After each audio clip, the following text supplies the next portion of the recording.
Hello.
And I'd like to call the meeting to order for the Design Review Commission meeting dated June 22nd, 2020. And if I may have Vice Chair Ramos to lead us for the Pledge of Allegiance.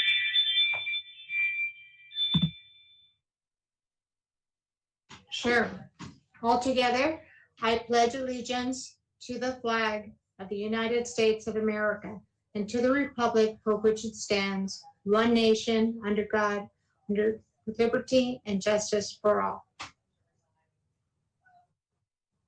Thank you. Jackie, you're going to have the roll call for us, please? Chair Chang, it's actually going to be me, Erica. Oh, sorry, Erica. Okay, roll call. Chair Chang. Here. Vice Chair Romo. Here. Commissioner Nadolny. Here. Commissioner Selu. Here. Commissioner Tu. Here. So we full commission tonight and there's a quorum. So thank you, Erica. Tonight's meeting is a live stream on cable channel 3 and also our online platform. If anybody has any information they want to share with the commission, please email any public comments to drc-public comment, publiccomment @sgch.org. So no later than the time that the item is considered by the Design Review Commission tonight. Comments received after the item has been considered will not be read into the record. Comments will be read by the Executive Assistant Jackie Wong, or up to 3 minutes each. To prevent any overlaps in comment, each commissioner will be called upon to speak. The next agenda item, which is agenda item number 1, is public comment. Jackie, do you want to read to the public about any public comments received? Thank you, Chairman. We did not receive any public comment for this portion of the meeting. I see. Yeah, this is a time set aside for members of the public to address the Design Review Commission on items that of interest that are not on the agenda, but are within the subject matter jurisdiction of the Commission. Pursuant to the Brown Act, the Design Review Commission cannot answer any questions. This conference will now be recorded. Take any actions until such time as the matter may appear as an item on further agenda. So we just heard from Executive Assistant Wong that there is no public comments received for this item. So moving on to agenda item number 2, which is approval of minutes. That will be for the minutes from the May 18, 2020 Design Review Commission meeting. The recommended approval from staff is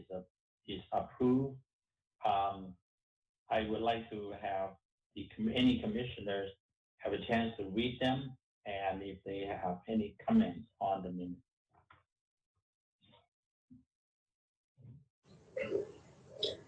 I'd like to move to approve the minutes from the May meeting. Thank you. There is a motion moved. Do I hear a second? A second? Okay. This is Commissioner. Commissioner Stowe, second. Yes. So it's been moved and seconded. Can I have staff to call for the question, please? Roll call vote. Commissioner 2, Yes. Commissioner Saleh, Yes. Commissioner Nadolny, Yes. Vice Chair Romo, Yes. Chair Chang. Yes. Motion passed. Vote is 5-0. Thank you. So the minutes are approved as presented. Thank you. Moving on to agenda item number 3, public hearing. I would like to ask city staff to share the hearing portion of the logistic with us. Thank you. Thank you, Chair. Good evening, everyone. Thank you for participating and tuning into tonight's Design Review Commission meeting. My name is Matt Chen, with Senior Planner with the Community Development Department of the city. We have 2 public hearing items tonight. Copies of the agenda and the staff report for tonight's hearing are available on the city's website. But the item that's before you, if you wish to speak on any of these items, but you are not the applicant, please email your comment to drc-publiccomment@sgch.org. No later than the time the item is considered by the Design Review Commission. Comment received after items have been considered will not be read into the record. Any decision made by the Design Review Commission tonight is appealable to the City Council. The deadline for filing an appeal application concerning the decision made tonight is Tuesday, July 7. Otherwise, any decision made tonight will be effective on Wednesday, July 8. If you wish to appeal an application, please contact the project planner for the applicable application as well as the fee. For each item tonight, staff will kick things off by presenting staff report on the item. Then the applicant's turn to present to the commission. Then we'll open to the public hearing period, and the recording secretary will begin reading aloud the public comments we received. Each comment will be read for up to 3 minutes. After public comments are read, the applicant is provided the opportunity to rebut if they choose. Prior to the close of public hearing, the commission may ask questions of the applicant, staff, or the city architect.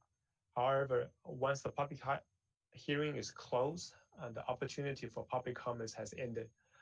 Chair, thank you for your time, and we're now ready to introduce our first case this evening.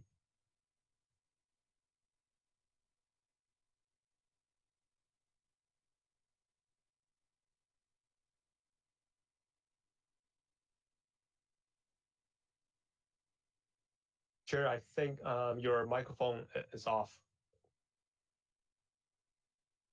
Sorry about that. I had on the mute. Sorry. The first case tonight is at 322 South Arroyo Drive, planning case number PPD 18-011, precise plan of design.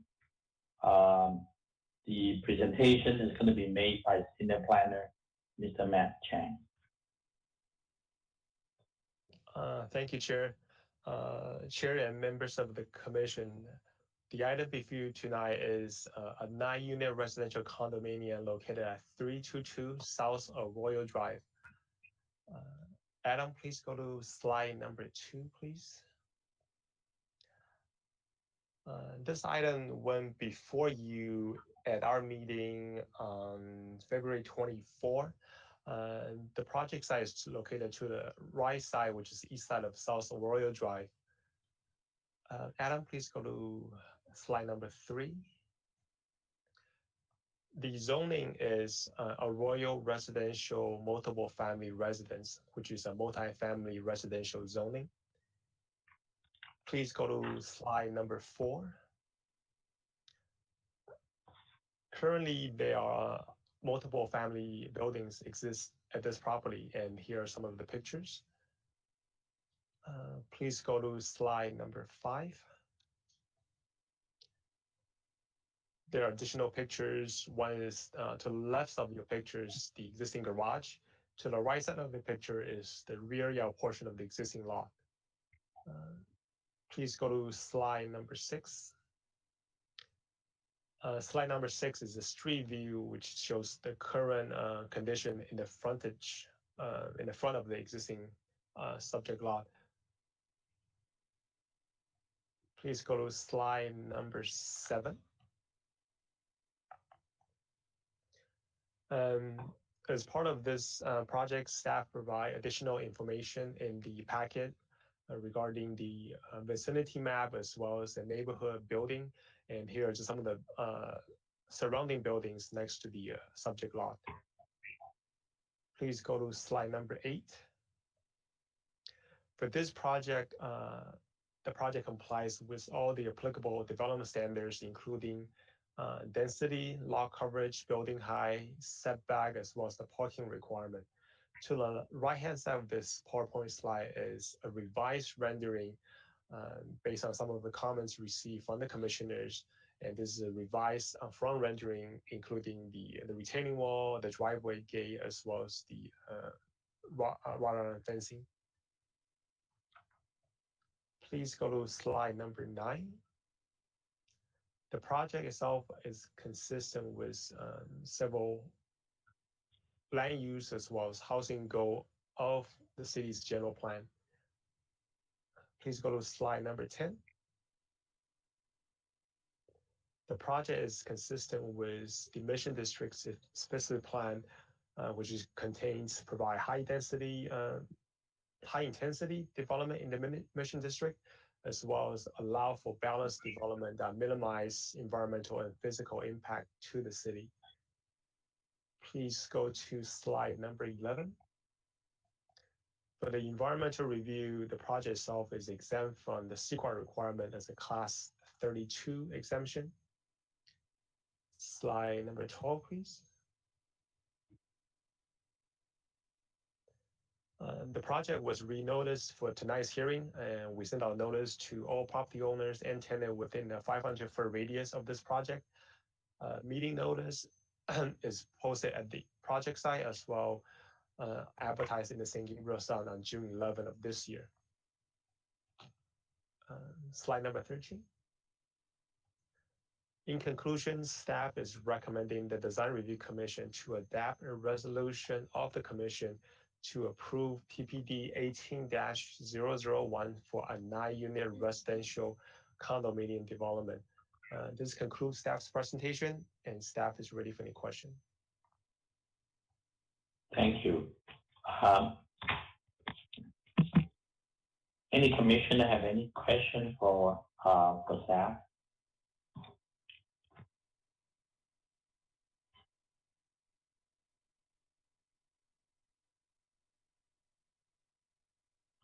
I just have a quick one for staff. The last time we saw this was about three, four months ago, or how long ago has it been since we look at this? Do you recall the date? Yes, we took this project to the February 24, 2020, well, four months ago. Initially, it was continued to April 27 DRC meeting, but unfortunately, due to the pandemic, we canceled the April Design Review Commission and continued to tonight's meeting. And as part of the renoticing requirement, we renoticed the project to all surrounding property owners. I see. Okay, so it's about 4 months ago. All right, very good, thank you. Any other questions for staff on the project? If not, then I would request the project applicant to address the commission. Is the applicant or the representative here to talk to us on the call? Yes, yes, I'm here. Please identify your name and address, please, so we can have it for the record. Good evening. My name is Eric Sang. Address is 440 East Huntington Drive, Arcadia, California 91006. Thank you. I'm the architect for this project. The project we're presenting in front of the commission tonight is a 9-unit condominium. Since it has been a while from that time this project was heard, I'll start off with some project information. So the project is located on a lot that is zoned R3A in the Mission District Specific Plan. The code 1 unit per 1,742 square feet of lot size is allowed. So with a lot size of 21,150 square feet, the maximum density for this project is 12 units. But we are proposing 9 units, and the 9 units are grouped into 3 structures. Each structure contains 3 units in 3 different models. Model A is a street-facing unit and has the total living area of 1,668 square feet. It contains 1 bedroom on the first floor and 2 bedrooms on the third floor, with a total of 3 bedrooms and 3 bathrooms plus a guest bathroom. Both Model B and Model C has the total living area of 1,377 square feet, and it only contains 2 bedrooms on the third floor, with a total of 2 bedrooms and 2 bathrooms plus a guest bathroom. All 9 units have the roof back as their own private open space, and common open space are provided in between the structures and the back of the lot. 2 enclosed parking is provided in a form of garage for each unit, and 3 guest parking spaces are provided as required on site. The design proposed is to be Spanish, which will be in harmony with the neighborhood context in the Mission District. So during the last hearing, there were some questions on the plan that requires additional documents and information to clarify. And also there were some suggestions to enhance the design. I will go over the list of questions first and then onto the design suggestions. First, there were some questions on the trees that are proposed to be removed on the site. And at the time, at the last hearing, the Argos report was not prepared. An Argos report is prepared this time in response. Due to the amount of grading that is needed for this project, a total of 14 trees are proposed to be removed. 12 of them are fruit trees and 2 of them are palm trees. Out of the 14 trees, 2 of them are protected trees, which are labeled as tree number 1 and tree number 12 on the Argos report. Tree number 1 is a lemon tree, and tree number 12 is a mulberry tree, and they're protected because of the size. The lemon tree is in good condition, however, the mulberry tree is in a poor condition. Pictures of those trees are included in the Argos report for reference. The lemon tree is proposed to be replaced with 1 36-inch box Palo Verde tree, and the mulberry tree is proposed to be replaced with 5 24-inch box Eastern Redbud, as shown on the landscape plan. Another question from last hearing was that the topographic survey did not show the footprint of the 2 existing structures in the rear. The current survey is updated to show a total of all 3 buildings on site currently, and information has been carried over to the site plan and the existing site plan provided on sheet A1.0 and A1.1. Because this lot has a height difference of around 17 feet from the front property line to the rear property line, there were some questions that requires additional information on the plan to clarify. Because of that, a site section is provided designed on sheet A5.0 that shows existing grade and the proposed grade with the same information shown on the grading plan. And also a 3D view of the site showing the same information is also included on sheet A5.0.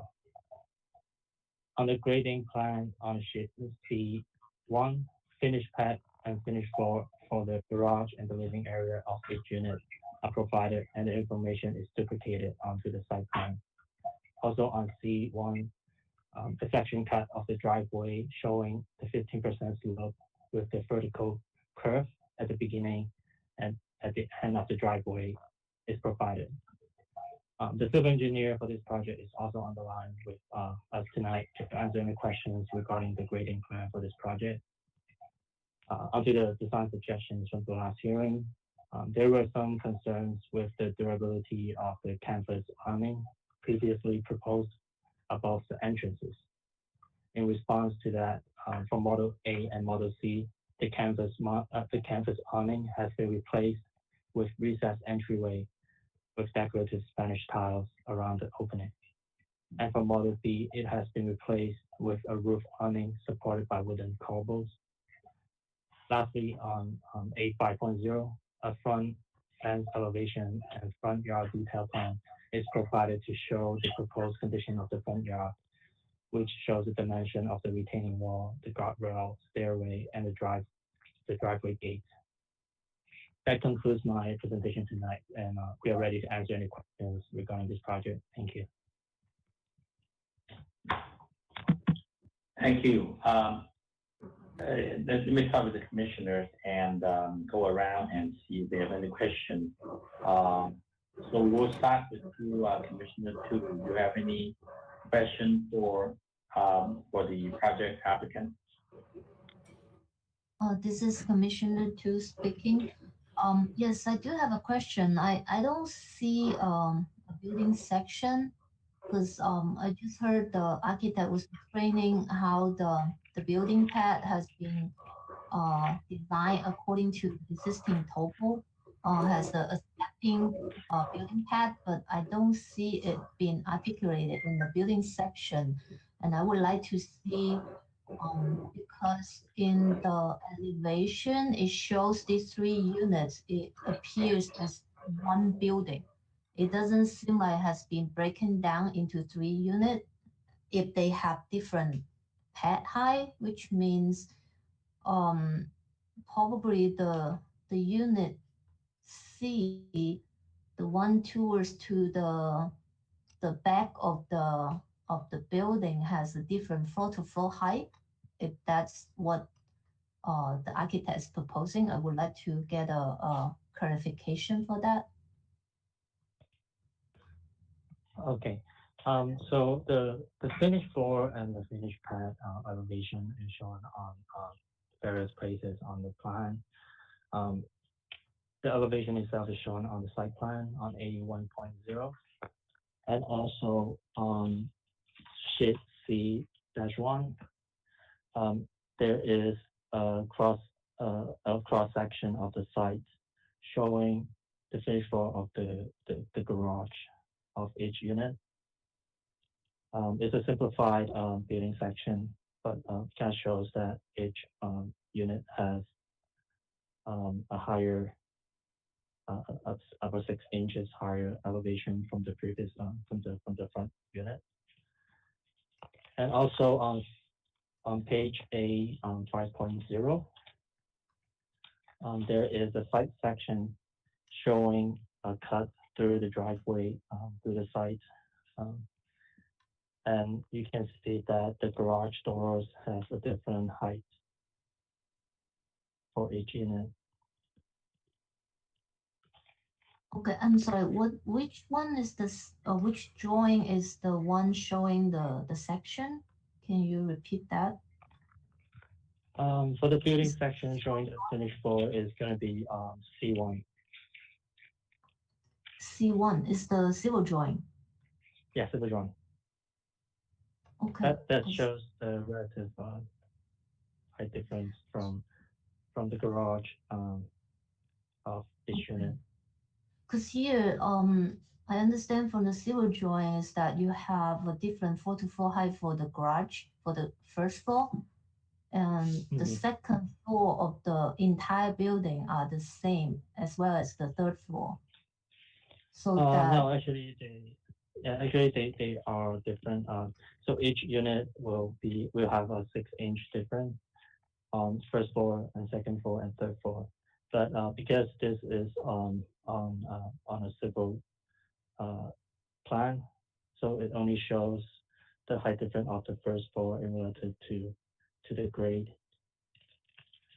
But since all the walls line up on each floor or each unit, so the whole unit is actually 6 inch higher.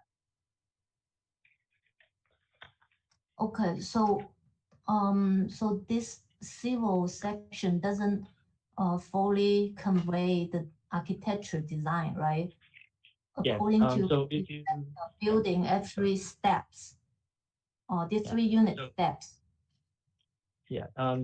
Regarding the finished floor of the first, second, third floor, the information is shown on A3.0, which is the elevation of the building, and then there are some elevation reference lines on the drawing showing the finished floor of the third floor of Unit 1 and the finished floor of each floor on Unit 2 or Unit 1 and Unit 3.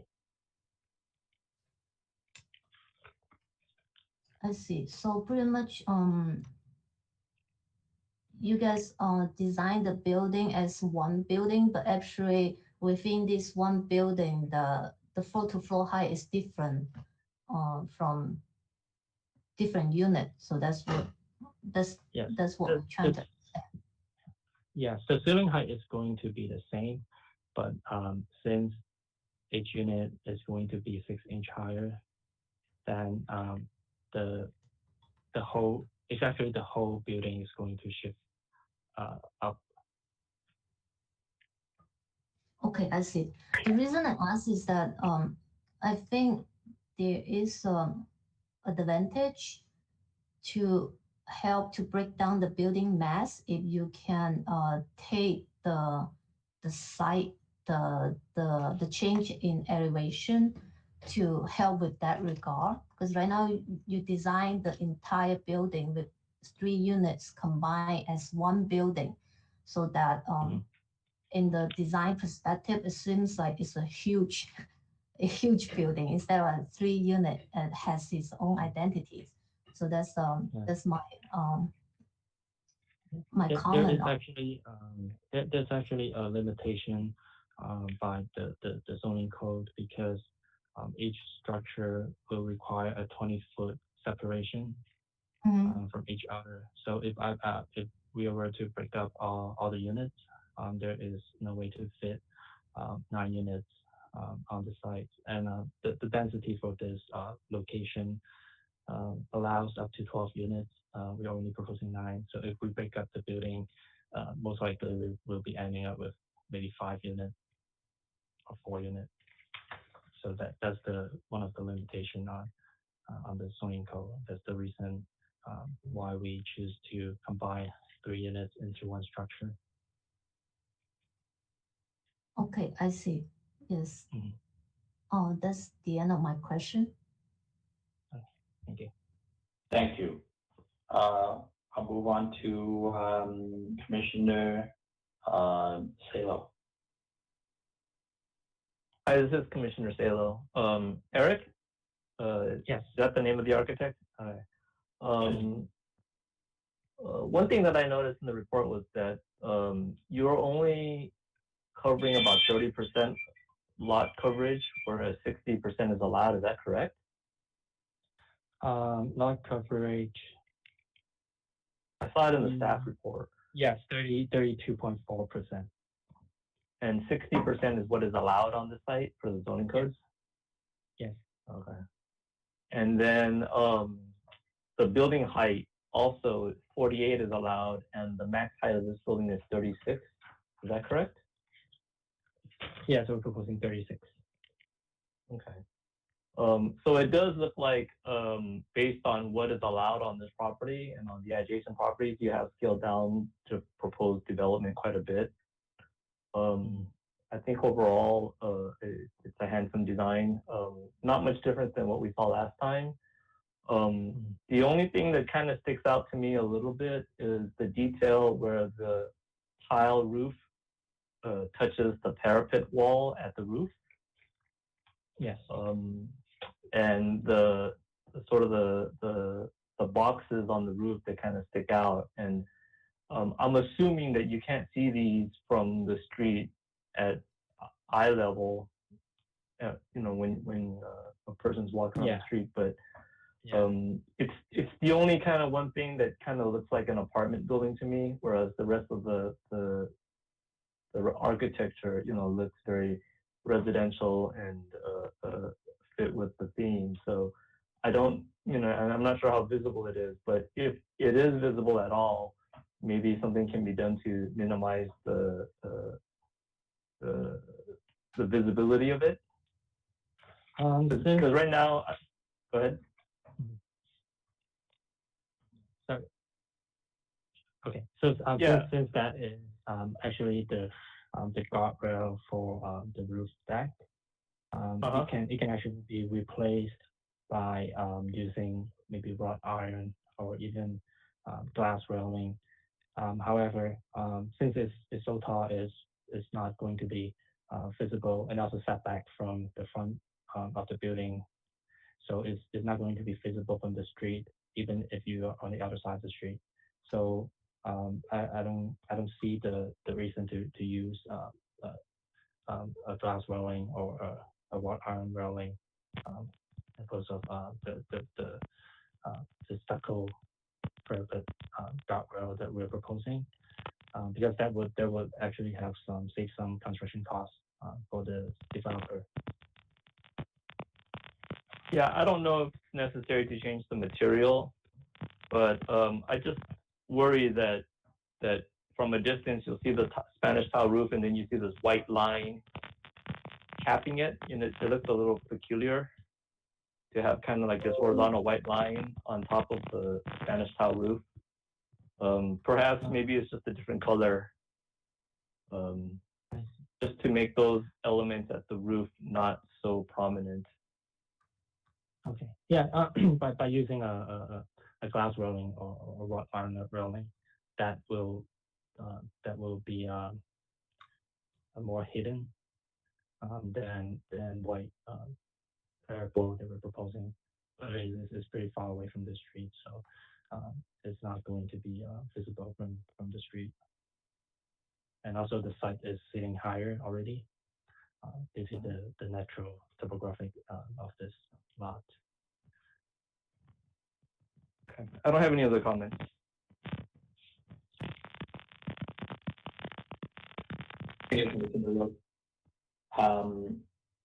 So Commissioner Nadoni, you have any questions for the applicant? Yes, I do. You're removing a lot of earth from this site. When you look at your cross section, and at first I didn't see a cross section until I went to the civil drawings. It appears that in some cases it's 6 to 8 feet of soil that's being removed from neighboring properties. So my concern is that you take a look at the retaining walls, because they will have to be structured. I have a concern in the back area of the site. I believe there's a garage that is like 2 feet from an adjoining property. It's 2 feet from the property line.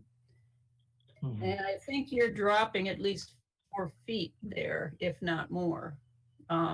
So I would recommend in that back area, and I think you can see that on your sheet A1.0.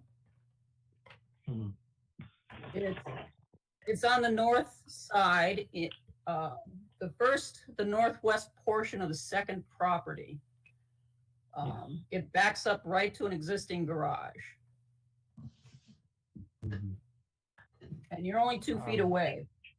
So I would be very concerned about, there's a lot of retaining walls for this project, and you really need to be very sensitive to the neighboring properties. Not only that area, but also the neighboring property to the south, which has a 2-story building. The garage, I think, in the back is a single story. 328 South Arroyo has a 2-story building. If you look on your sheet, and I encourage unless the other commissioners haven't seen it, I think it's C1.0.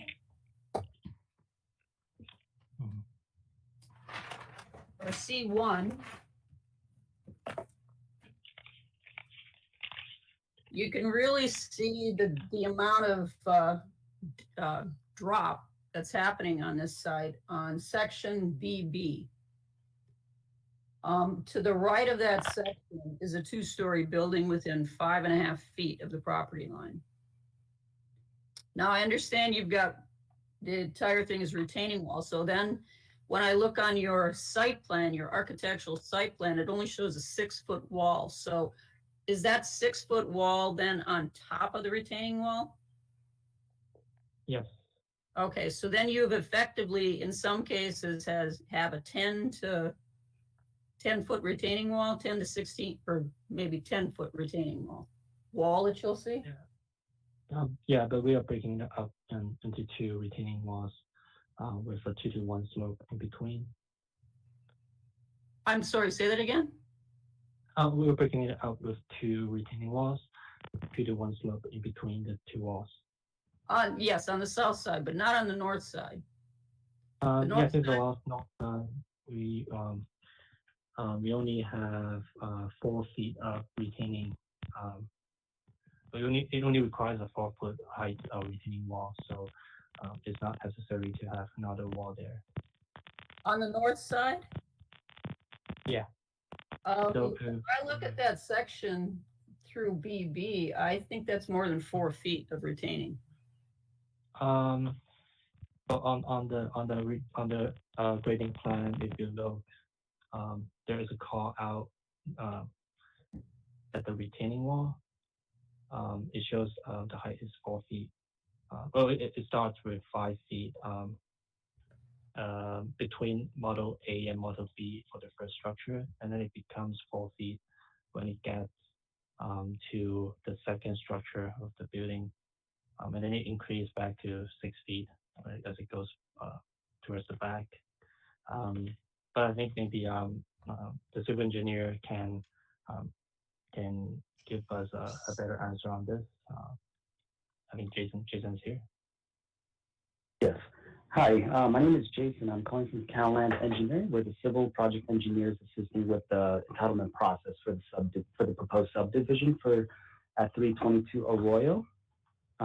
So just kind of piggybacking off of what Eric was mentioning earlier, at the moment we do have basically a line, a lineal line of proposed retaining walls along the property line.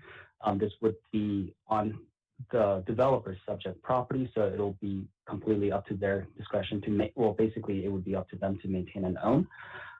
Throughout most of the lots, the retention height is more or less capped around 2 to 4 feet or so, but as Eric adequately stated, near the back portion, it does start becoming a little bit of a great difference between the proposed conditions and the neighboring existing conditions. So at that point, you would start seeing the height of retention start nearing maybe about 6 feet or so. You said you capped at 2 feet for a retaining wall? At some portions of the lot. At the probably very few portions of the lot. I mean, when you really look at it. That is correct. My concern is that have you contacted the neighboring properties? Because that's a lot of engineering and a lot of, they have, I think on the north side, is that an entire block wall that they have along their property? As far as I can tell, based on the existing renderings, there is a number 11. You did not go out to the site? I can't. It's been a little bit of time since we have visited the site. Oh, okay. Yeah, myself personally. But then there is an existing fence and block wall around the northern side.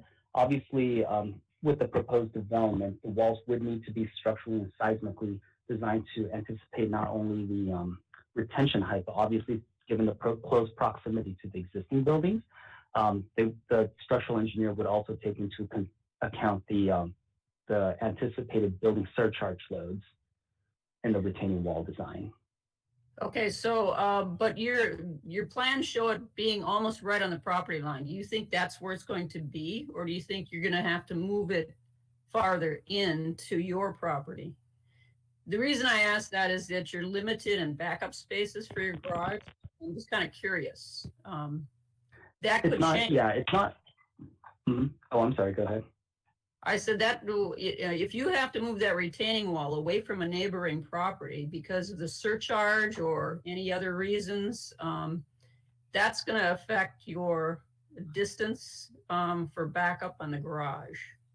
I think you've got space on the south end, but then again, that's a setback. Yeah. So in general, generally speaking, from an engineering standpoint, anything is technically feasible from an engineering standpoint, as long as it doesn't encroach on the existing footings or anything, which it's definitely not anticipated to be the case in the example. So in that regard, the proposed retaining walls would indeed sit flush, and it's not anticipated to need to be relocated by any means. Okay. As long as your client understands, because this is when I look at how much soil you're removing, it's going to be a very costly operation. So as long as the client understands that and you've made them aware of it. I do have a couple of other questions. You show an 8% slope between the first and the middle building, and then a 7.3% slope between the middle and the rear building. How do you transition from that 8% slope to the courtyard? The courtyard area is actually going to be is going to be a little bit less than that. So the courtyard area would usually dictate a minimum of 2% slope up to maybe around 5% cross lateral. And then in that instance, it would just be kind of conjugated with a grade break, or even if needed, a sort of like a step up system. So for pedestrian access, as well as like maybe a minor retaining wall or garden wall for that matter, to kind of allow for a little bit of a grade break. So that's kind of the portion. And the proposed approximately 7 to 8% slope was proposed in order to best maximize the rear building heights as much as possible. Right, I understand that, but I don't think per code that you can have a cross slope that large that you're going to have a sidewalk meeting an 8% grade. Yes, that is correct. Within the pedestrian walkway area, there would not be a 8% cross slope. What would it be? It would usually we would max out around 5% with a minimum cross slope of 2%. You need to kind of take a good look at that, because it's the other thing that I would also note that on the it looks like then on the, I guess it's on the south side of that courtyard, are those you have a sidewalk that goes from the back entry of the one building to the front entry of the other building, and those are all stepped. Those are what I see in plan. I just see some joints. I thought it was just a sidewalk, but those are actually steps. Aren't they? I'm sorry, would you be able to clarify which portion of the plan you're currently looking at? I'm still in the patio or the courtyard. I'm still in the courtyard. And that's the okay, yes, I do see that. So between the two buildings, you have a difference, and this is architect also. The first building looks like you're 2.5 feet difference in your finished floor elevations, correct? Now we are looking at 420.5 and 422.5. That is correct. Okay. So you have to within 20 feet or 20 foot 6 inches somehow make that transition between the two buildings, and you're showing steps, is that correct? That is correct. Currently, Okay. there are steps being proposed to access the entryways. Could you verify that, and I noticed that you've got a couple of drains in the planter area in front of the downside building to catch the water, whatever water that's going to drain, because you have to slope the patio, you've got the stairs coming down, water is going to come down towards that building. I think you need to adjust your heights of your catch basins. On C1,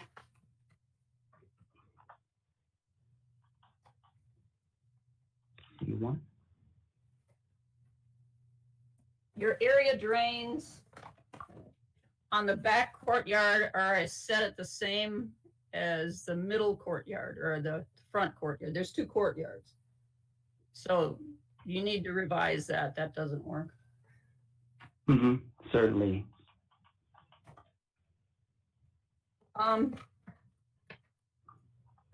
Let me see if there's any other questions I have with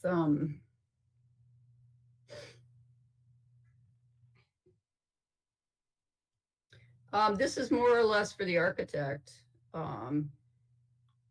Commissioner 2 was asking about the floor to floors as the individual buildings step. And I think you've got some incorrect designations on A 3.0. Mhm.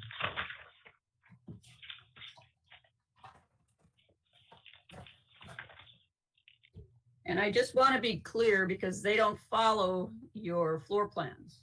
Your floor plans have a 6-inch difference, whereas your elevations have a 1 foot difference indicated. It's actually from first unit and third unit. Not. And what's that from dimension? What's that dimension between the first unit and the third unit finished floor? It's 1 foot. It's 12 inches. So I scale it as 2 feet.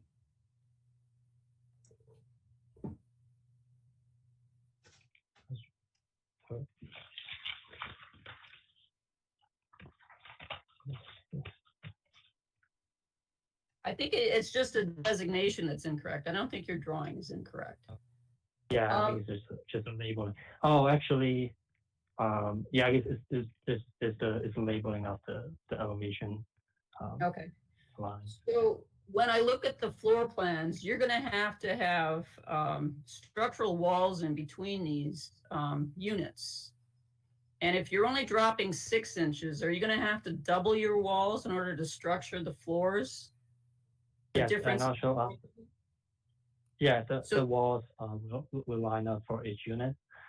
So it will be it will not be a problem for the height difference on the finished floor. No, I'm asking if you look at the separation walls between the units, there will be a 6-inch difference in floor to floor. Yes.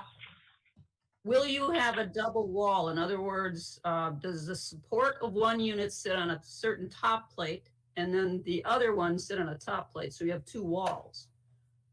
Or are you planning just a single wall? It is a double wall. Okay, you don't show that. It's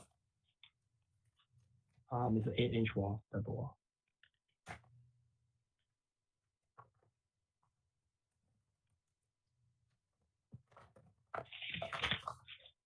And also for the finish floor, it's actually the first unit finished floor and the first unit second floor top plate overlaps, and that's why it shows it looks like it's 2 feet, but it's actually 1 foot on A 3.0.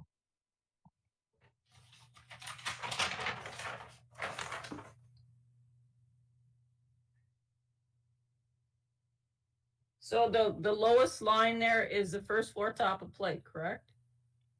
Yeah, the lowest line on the first floor is the first unit, first top of plate, and also it is the hold on, it's the first unit, second floor, and it's also the third unit, top of plate.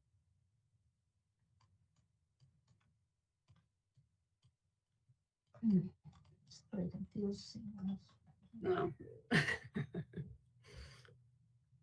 Okay. It appears that you've kept the roof level, even though you're stepping the units. I think Commissioner 2 was trying to get at a little bit of that idea, which means that the ceiling heights on the first floor, the second floor are all the same. However, once you get to the third floor, Unit 1 has a higher ceiling height, Unit 2 has 6 inches lower, and Yeah. Is that correct? Yeah, that's correct. That's correct. Okay.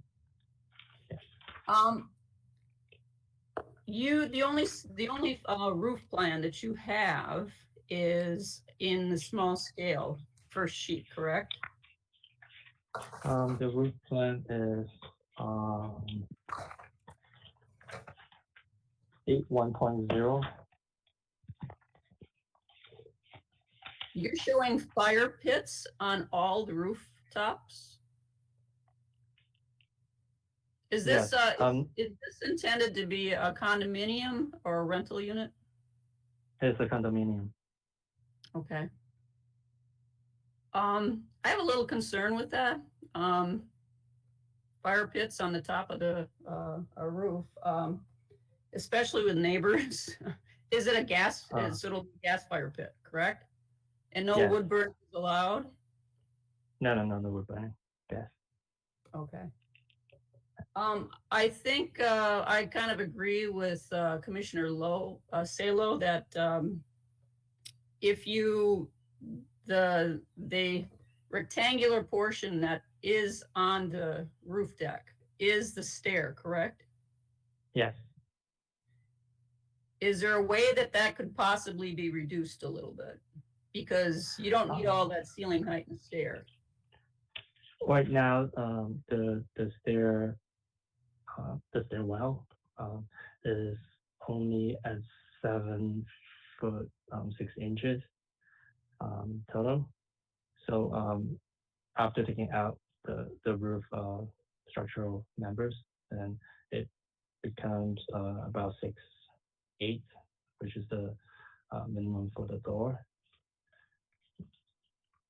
Right. I'm just wondering if it's possible to take a look at. Well, we can definitely look at it when we do the detailed structural drawings for this project to make it as low as possible.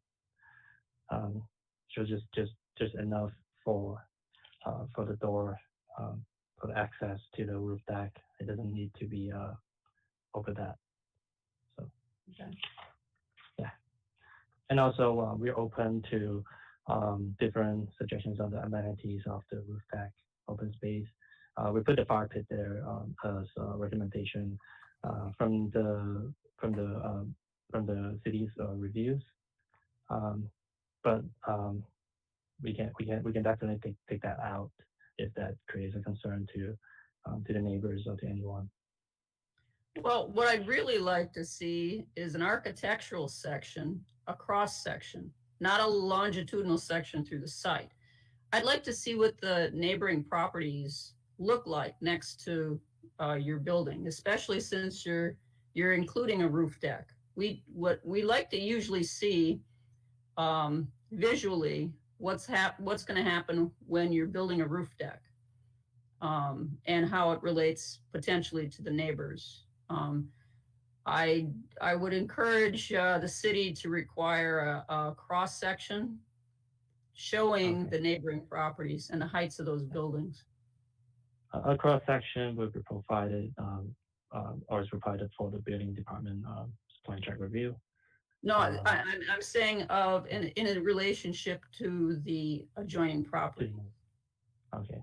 Well, on the plans it shows the distance of the building to the property line, and it also shows the footprint of the existing structures on both sides.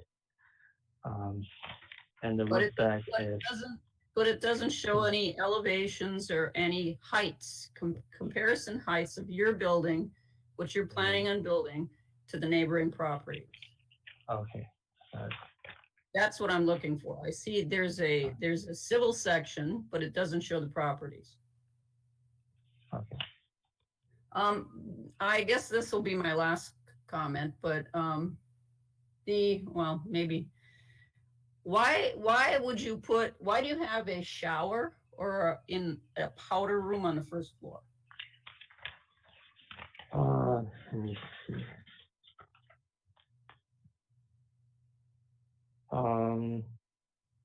That is because potentially they can have, or if they have gas that sticks over, they can maybe use the living room as a place for them to stay over. They can have a bathroom also. I would not call it a powder room. A powder room does not have a bathroom in it. And well, it can be removed. Is additional because we have the space for it. So. And I would highly recommend the city takes a look at removing a shower facility, just for reasons that it really doesn't belong there. You have, so. Yeah, we can remove that. You also, one of my pet peeves, you have a very tall window right over the toilet. I know what men's inseams usually are, so I would be very concerned about, and that is on the very front, it's on Arroyo Boulevard, your master bedroom window. So if you are intending on obscuring that glass, or, I would recommend at least having something like that. It will affect the exterior elevation of the building. Or you reduce the dimension on that window. We can reduce it, or there will be roller shade that can be installed inside, and also the option to make it obscure glass. Roller shade is not permanent enough. Yeah, these are condos. I mean, you can put anything you want in there. So I would highly recommend. Okay. That's all I have. Thank you. Okay. Thank you. Thank you. We go on to Vice Chair Ramos. Any questions for the applicant? Yes, I just have one comment. And it deals with the curb appeal. When I see the front elevation on A1, it looks like the first floor is a podium and it's sustaining a higher, wider building on top. So I think when you're looking at Arroyo, looking at that curb appeal, especially on that northern side of the building, to have something that grounds upper floors to the base floor by extending the uppers, being the bathroom that's on the first floor, or doing a wall, doing a different treatment, at least on Arroyo, so it feels anchored. That's my only comment.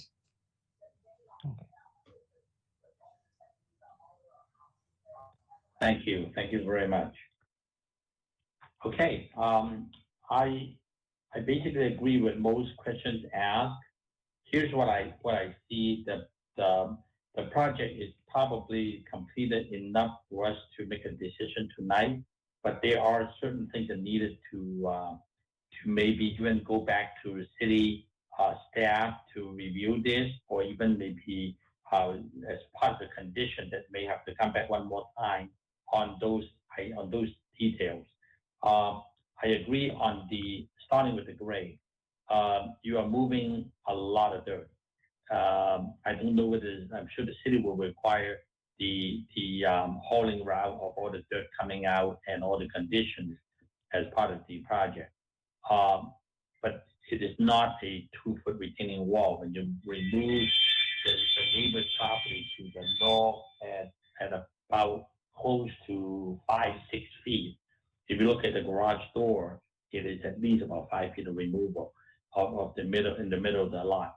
So I don't know whether the plan from the structural side is going to be doing slab cutting, doing shoulder piles, or how you're going to retain your neighbor's property, but that's got to be worked out carefully, because what you don't want is to end up losing the surcharge from your neighbor's property. So the question for Jason, I know you guys do the subdivision, but I guess you are not doing the structural or the slab cutting or the shoring of the building on the structural side of it. Are you guys doing that, or just a subdivision engineer only? We handle the civil geotechnical land survey, the formal subdivision itself. That is correct. The structural engineering shoring plans, retaining walls would be per a separate structural consultant altogether. Right. Okay. So my suggestion is to have Eric, the architect, coordinate your work, the structural engineer's work, the landscape architect's work, that kind of answer some of the questions that Chairman Commissioner Dolly has on that 7.5% gray, 8% gray. How does it work with the patio in between and the steps on the walkway? I guess all of this work has to be coordinated between the landscape architect, the civil drawing, the structural drawing, and the architecture drawing, so that when you get to building time, you can actually get it built instead of having the project stop and try to solve problems then. So that's at the ground level. I am also concerned with your top level on your rooftop garden. That's supposed to be a very could be a very pleasant space for the occupant, but very little effort is put in there, except I see that fire pit we're talking about.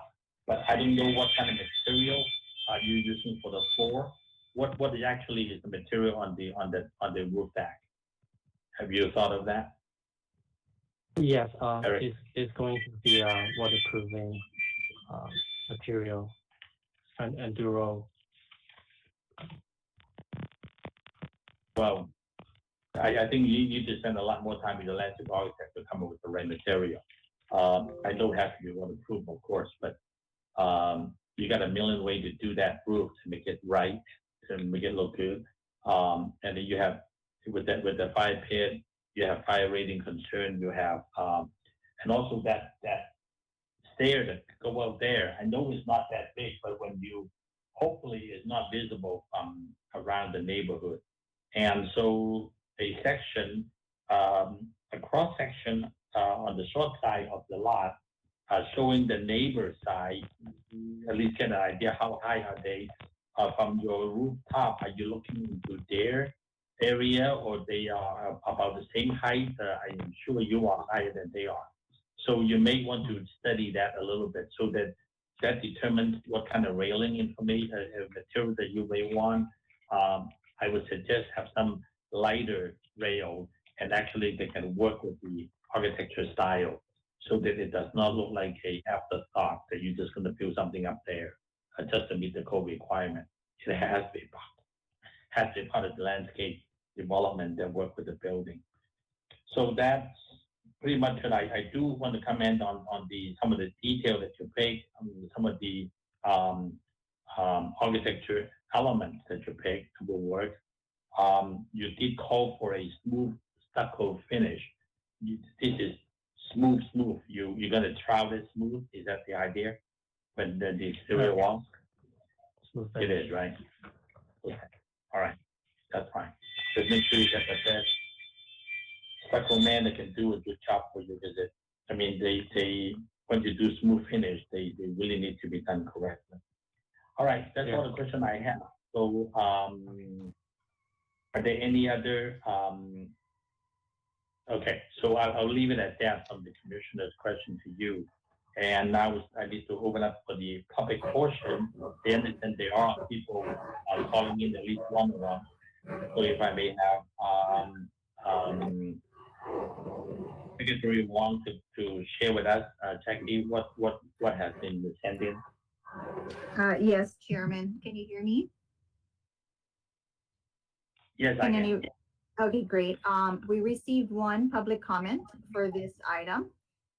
It is from Mr. Ben Libby at Ben yesinmybackyard.org for Sonia Trouse, Executive Director of YIMBY Law. And YIMBY is spelled Y for Yankee, I for India, M for Mike, B for Bravo, and Y for Yankee. YIMBY Law. Dear San Gabriel Design Review Commission, YIMBY Law submits this letter to inform you the Design Review Commission has an obligation to abide by all relevant state housing laws when evaluating the above captioned proposal, including the Housing Accountability Act.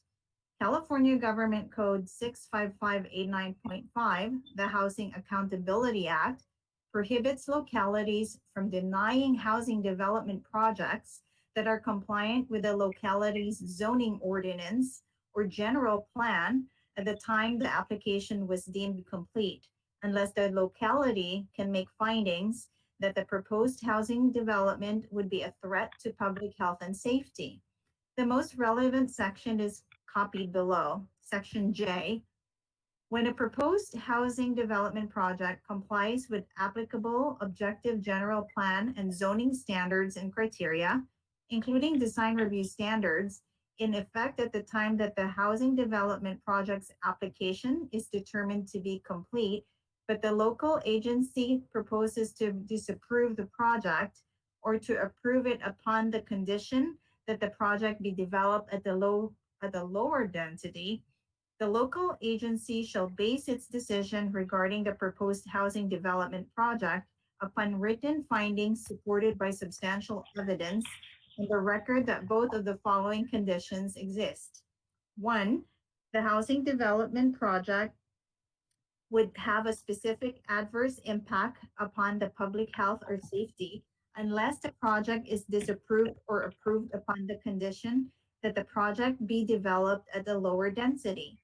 As used in this paragraph, a specific adverse impact means a significant, quantifiable, direct, and unavoidable impact based on objective, identified written public health or safety standards, policies, or conditions as they existed on the date the application was deemed complete. Number two, there is no feasible method to satisfactorily mitigate or avoid the adverse impact identified pursuant to paragraph 1, other than the disapproval of the housing development project or the approval of the project upon the condition. I'm sorry, it's over three minutes, so I must conclude. That's the allotted time for each public comment. Thank you. Is this the only communication we have?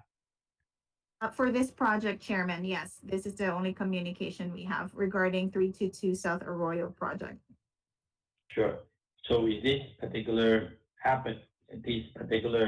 communication, Ben Lobby, is this particular person representing the owner, or he is a neighbor concern?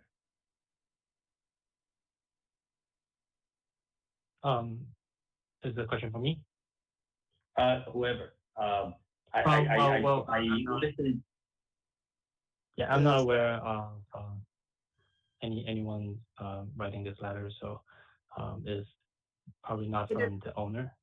Yeah, it appears to be that this organization is called yesinmybackyard.org, as well as the YIMBY law associated with it.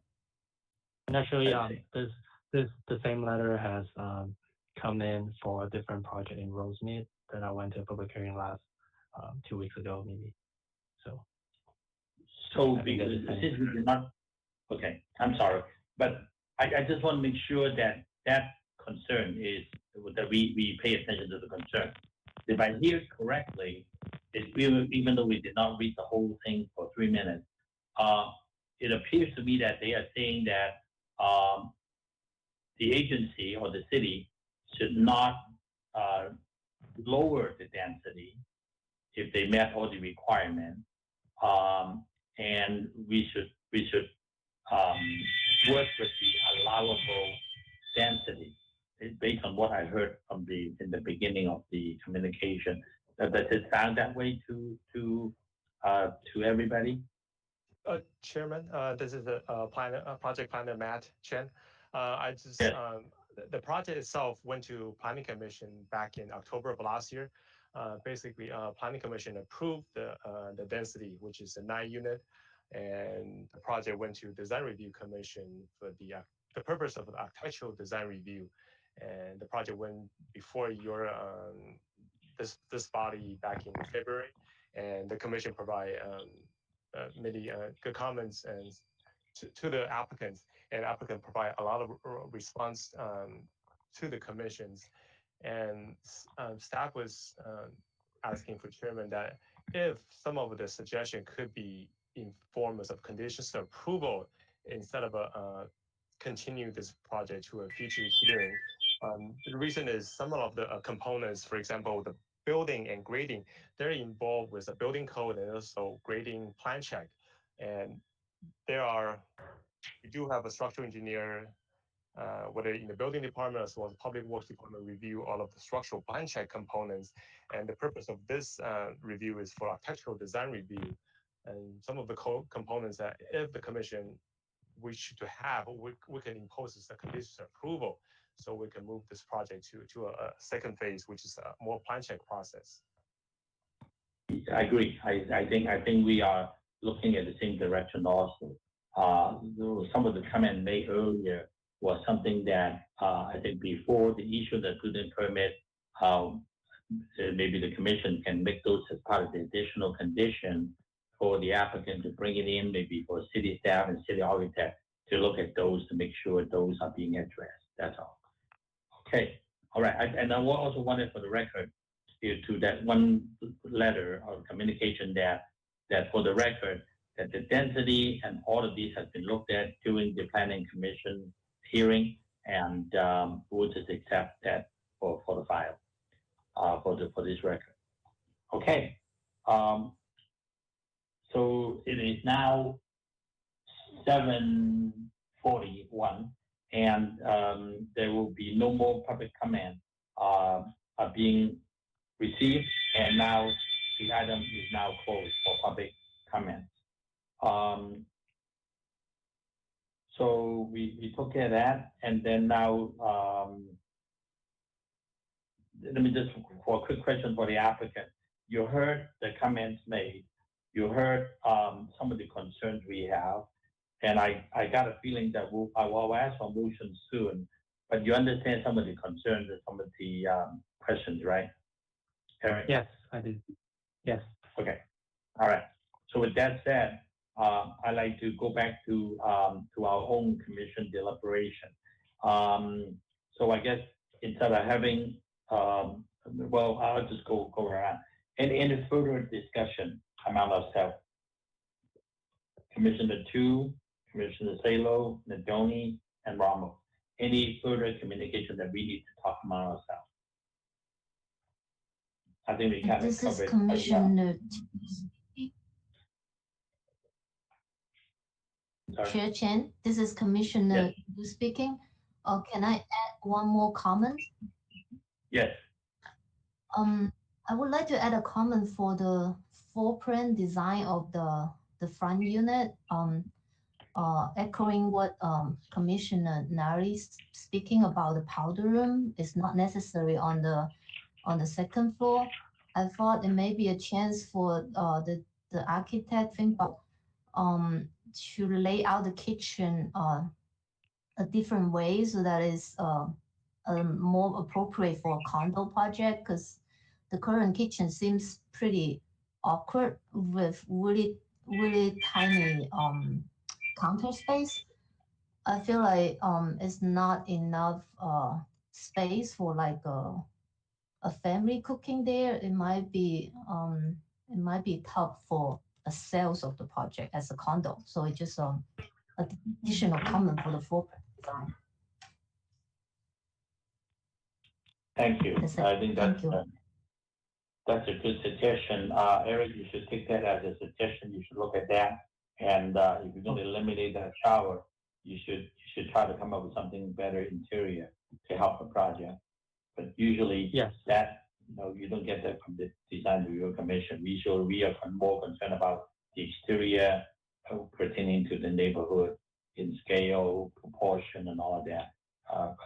Commissioner 2 is just throwing some bonus for you.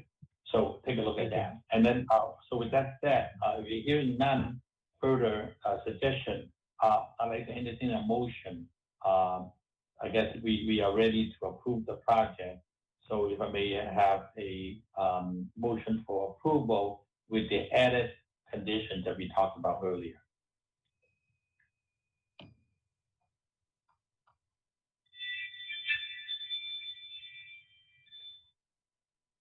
Do I hear a motion from anybody? Or if I don't hear any motion from anybody, then I would have to, maybe I'll try one. Is there a reason? Do we feel that this is not ready to go for approval? Because we're not going to get any more. We can have an additional condition on the grading, coordination, and all of that to have the applicant come back before the issue of the building permit to look at those, including the rooftop development. I think we can have all of that. So anyone else want to make a motion for approving the project with this added condition? Or hearing none, looks like we're not ready to approve it. I'm sorry. Somebody was saying something? Well, Chairman Chang, there are multiple comments, numerous comments that were made tonight. Yeah. It's at the discretion, obviously, of the commission. I didn't see anything there that, with maybe greater review and focus than what we might have to do with some. Oh man, I think I just cut out. We lost. There we go. Sorry about that. I got to quit touching things. I think it would take more oversight, if you will, than what we might normally do. But I don't see anything there that we can't focus on going forward. But yeah, it's at the obviously at the discretion of the commission. Well, is this Matt that's talking, or is it Eric? No, Dale Brown. I'm sorry. Oh, Dale, I'm sorry. I lost you. No, I mean I have pages of all the notes from everybody's comments, and they're technical, and every discipline is involved, and there's some design issues, architectural. So there's a number of items. It's not to discount the breadth and the quantity of the comments. But it's just, do you feel that this is something that if we move forward with the approval, but have the applicant address those issues on the grading, on the retaining wall height, how it relates on coordination of the civil, structural, architectural, is that something that we can handle by city staff and or yourself? I think so, but again, I think the comment is it's more than what we would normally see at this stage from a project that's been approved. There'd be sort of a handful of things to look at. We have a couple of handfuls and maybe kind of a grocery bag full of items here, but the applicant would need to be comfortable that there will be a great amount of input and oversight and discussion during the design development and plan check phase. Okay. Well, here's the thing. there is a slight chance they have to take, because if we approve let's say the site plan layout the way it is, and then by the time they coincide and do all the further study on all the retaining wall setback requirement, and if the wall really has created some problem, that they have to make minor modification, and they already gone far enough, and then they stand a chance of not making it happen, then there's a big problem for them. So I originally thought that it's something that engineering-wise they should be able to make it work. Maybe a taller retaining wall, but they just have to make sure they show up the neighbors correctly and build it correctly, either through slab cutting or a shoring. So I thought that the plan layout was workable. Unless they come back with all these things that are at this point is not there yet, such as the rooftop structure, rooftop railing, rooftop material, and or landscaping on top. I think those needed to definitely need to work on further. Yeah. So maybe that's the reason why the commissioners are not eager to approve the project without those information. Yeah. Okay. So May I, if possible, may I voice a statement? I'm sorry, when you talk, because we cannot see you, please identify yourself so we can see who's talking. Absolutely. This is Jason again from County Engineering. I just wanted to clarify to the Planning Commission that the reason why there is proposed to be such a significant amount of cuts from the existing conditions that per our on-site topographic survey, the existing contours and slopes are well in excess of what is currently allowed by code. So, for example, the existing driveway is in excess of 20% slope, which is obviously it's not even close to complying with current fire code standards and everything. So, which I believe is currently allowed at 15% or so. So, in those regards, and also with the proposed attachment of every building, we obviously cannot allow for a significant stair step up grade break between each individual unit. So that's why we had done what we can to best maximize the amount of adherence to the existing conditions, albeit there are very severe restrictions per existing code requirements. Jason, I understand. First of all, let me correct you. This is not the Planning Commission. This is the Design Review Commission. So just to make that correction. 1, 2, if we were to look at A1.0, I see you identified the finished floor elevation of the garage. I didn't see any elevation on the driveway. I didn't see any elevation on your neighbor's lot, top of wall. I have no idea how far are you going in, what is the neighboring finished grade elevation is. So by looking at your plan, I would have no way of figuring out how much wall we're retaining. And when you make a statement saying 2 feet, I think it's 90% wrong, because it cannot be 2 feet.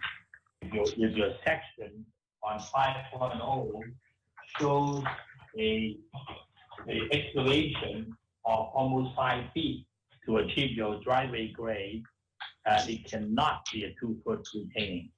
Your neighbor cannot be 3 foot in the air before you're retaining to the top of soil.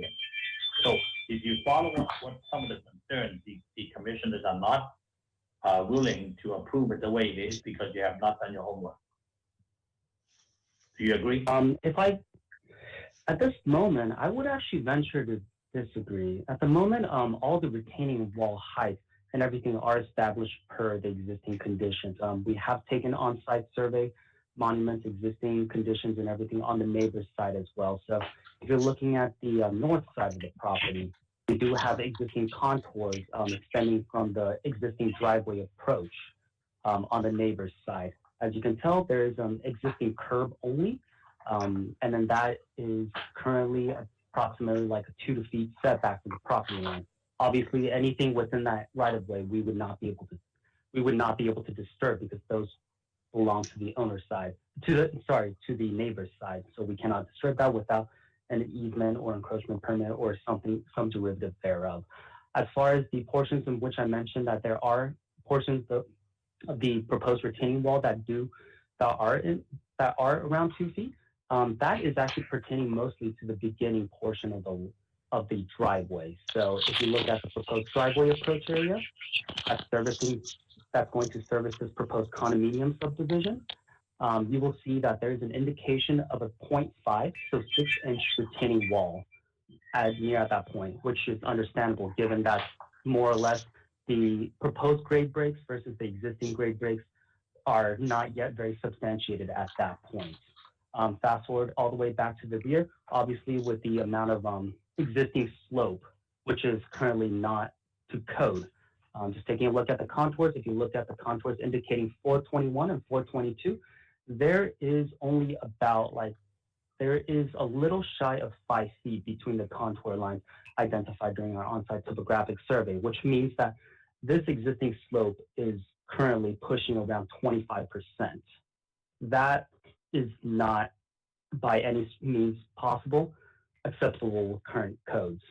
So that's why we have to minimize it to make it a maximum of 15% in order to allow for the to account for the fire department's requirements of maximum 15% slope and to accommodate the design as best as possible. So hence therein the reason why the retaining wall is so the case.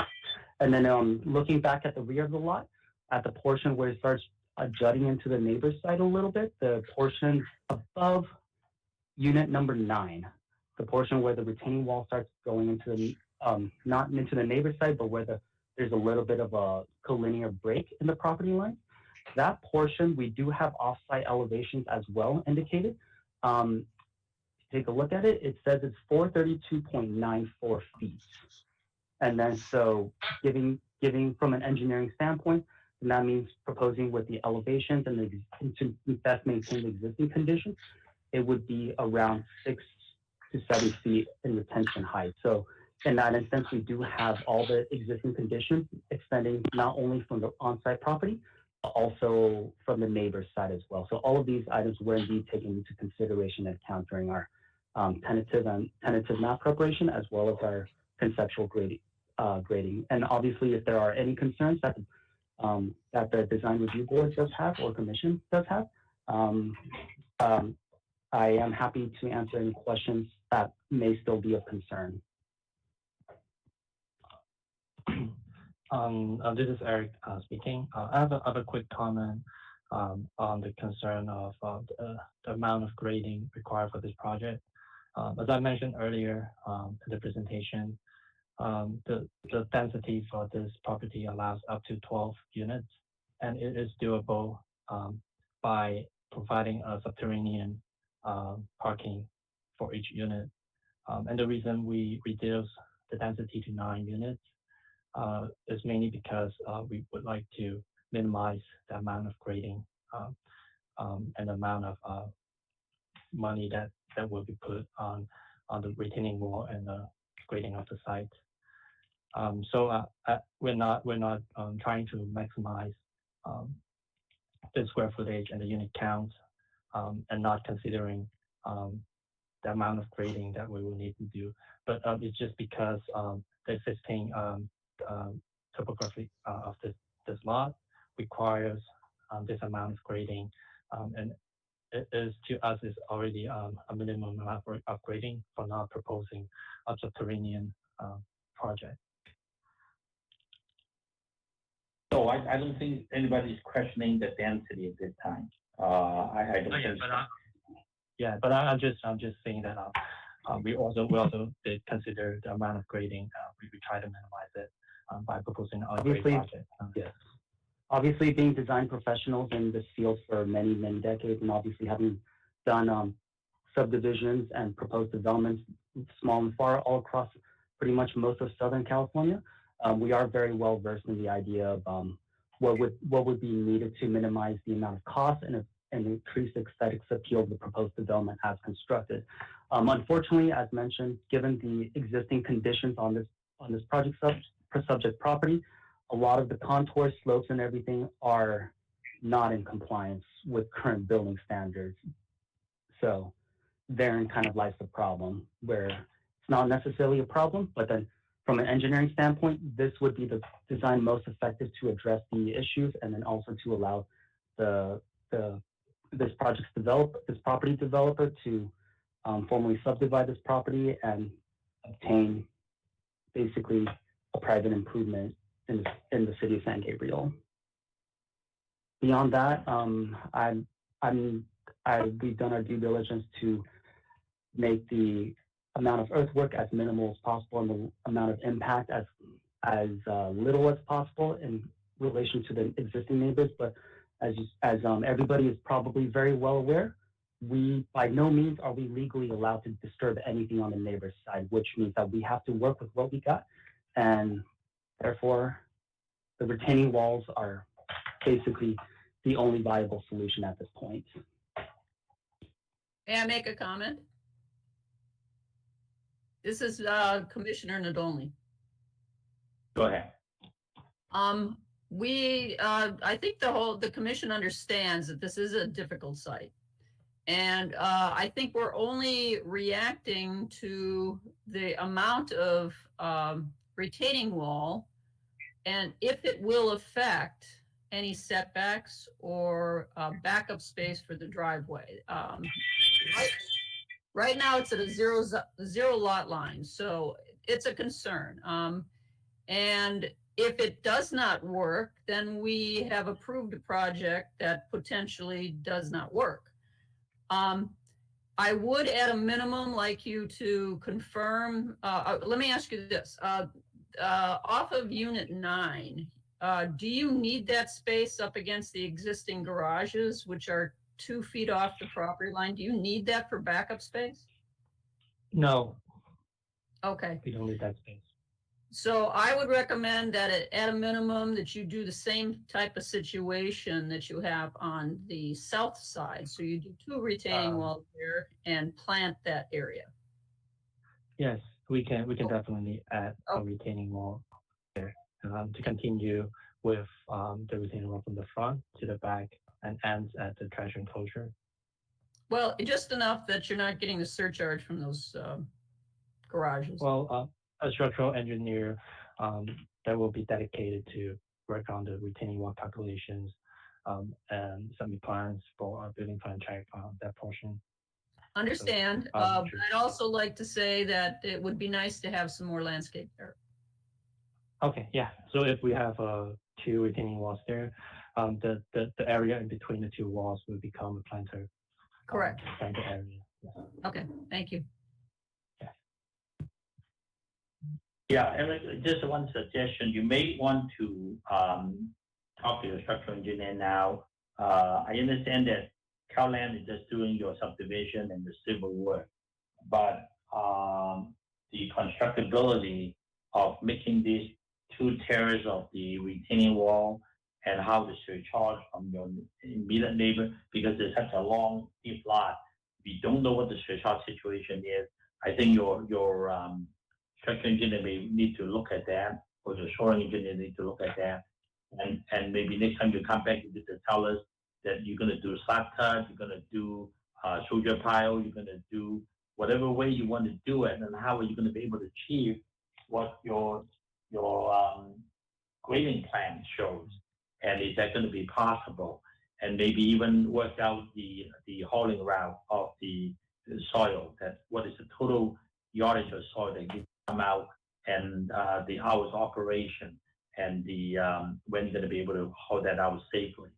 I think the commission is a little concerned because of the amount of earth that needs to go out, and there is not enough comfort level for them to understand that you have got everything thought out.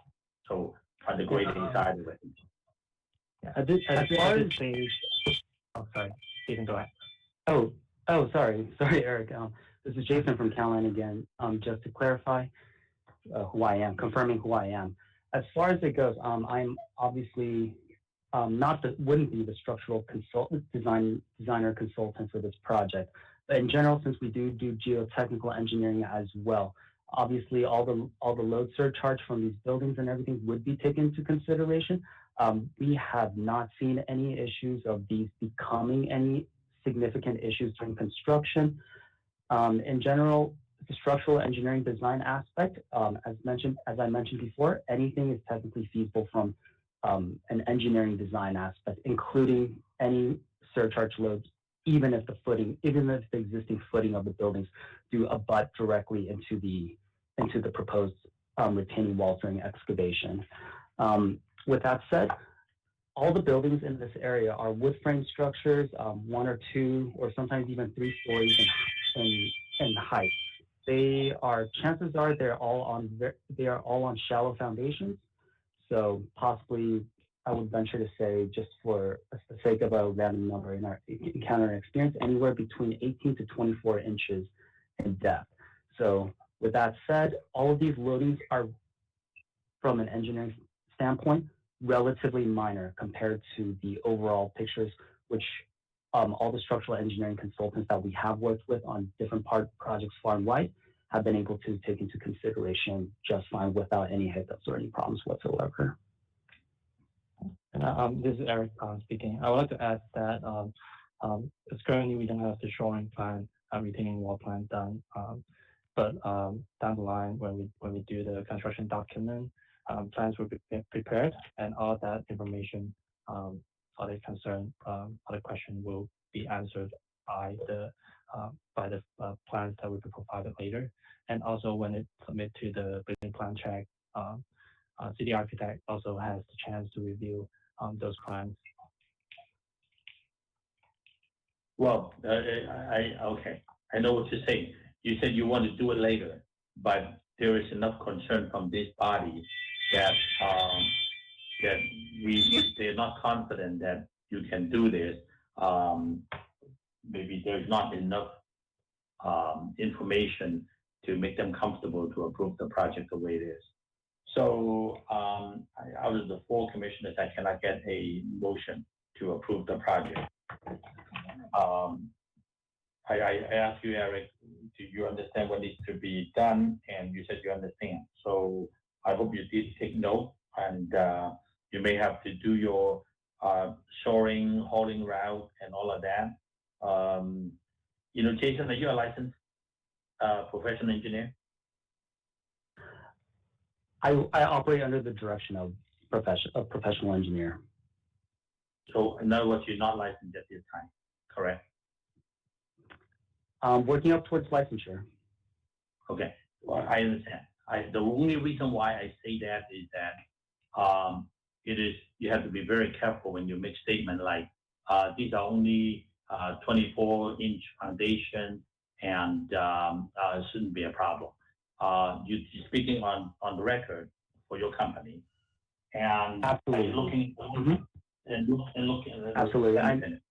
Yes. It was mentioned that just as a rough ballpark, these are the standard numbers that have been seen in the industry. But obviously, I'm hereby stating that no formal warranties or guarantees of the existing conditions can ever be made, because from a commonsensical point of view, you cannot formally identify the existing conditions until formal excavations and on-site grading is done so to formally identify these.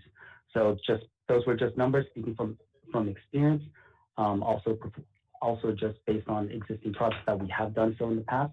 But as I mentioned earlier, I did provide a verbal disclaimer, which is also on record, that it was assumed, but not warranted or guaranteed by any stretch of measures. But thank you very much for the comments.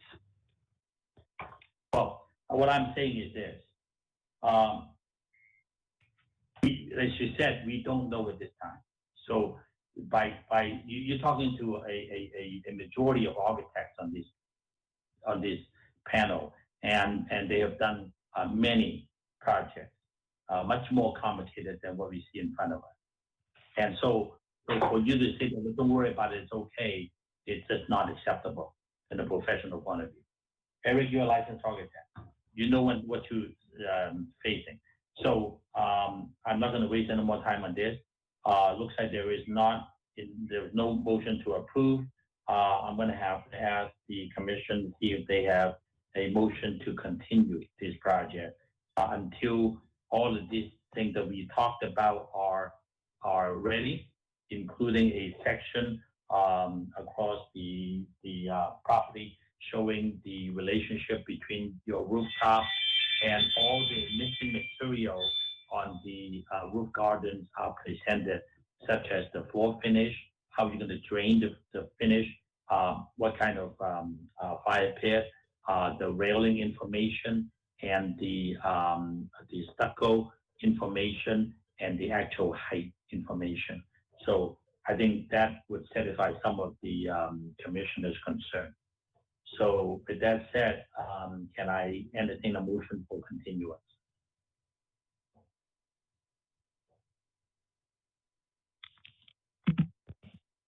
Chair, this is the project planner Matt Chen. Sorry, can we repeat the number of item that applicant needs to provide? Just want to make sure every one of us get an opportunity to write down the specific direction from the commission. So the next time around, the applicant can provide the sufficient information. Well, let's just start from the bottom. According to Commissioner Zoning, she has concern on the grading, the amount of grading. So I do too. So meaning that we would need to have a shoring plan and showing how the retaining wall height. Besides what's on the C1 level, we need to know the neighbor's side on that side and how they're building the building finish elevation and how much are we retaining and how are they going to take care of the 45-degree surcharge. So that's one. So that to be sure that we can have those walls installed at that location so that the backup space of these cars are achievable. So that's one. Two, Commissioner Two mentioned a couple of things about the unnecessary shower room and the powder room. So if that is to be eliminated, that should reflect. And if they're going to improve the kitchen, it should be reflected also. Chair, regarding the interior, staff would like to mention that there's a section in municipal code discussing the role of the commission. The role of the commission is looking from the exterior standpoint. Commission cannot, I guess, impose a condition to the interior, for example, the arrangement. So staff would like to remind the commission that we can look at from the exterior standpoint, the grading, the retaining wall, but for the interior, if they comply, for example, number bedroom and a garage space, how they orientate the bedroom, the bathroom is not the preview of the commission. Staff just run to remind the commission that. Understand. All right. So if that's the case, if they like to leave it the way it is, they can leave it the way it is. If it's not up to the purview of this body, then it's fine. There is a concern that we do not have the material identified on the finished floor material at the rooftop garden. We also want to know a little bit more about are there any other amenities besides the fire pit. If it's going to be a fire pit, it should be what model, how is that being installed, and make sure there is not going to be any potential fire danger there. And also how do we get up there and the surrounding railing, is it going to be wrought iron, is it going to be glass rail, it's going to be stucco rail, it's not identified anywhere. So that I think we need to look at. And if the architect feels that would not be visible, then maybe they should do a section across the street and do it to scale so we can see if that can be out of the corner vision of people walking by or driving by. So that's that area. And also the stairway that comes up the height and material of that stairway box. At least this is what I jot down so far.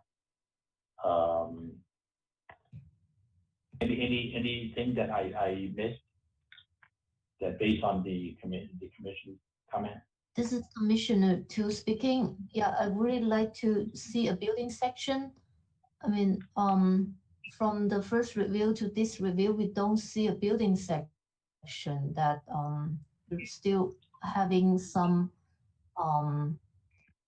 like just trying to understand how the height is spread out with the building associated with the pad, the building pad.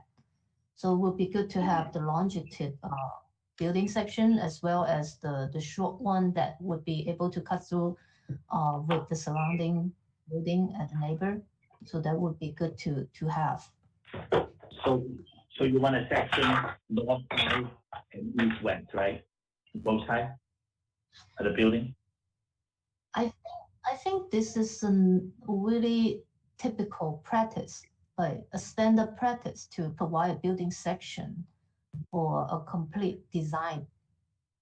So yeah, I would like to see both the sections from both directions.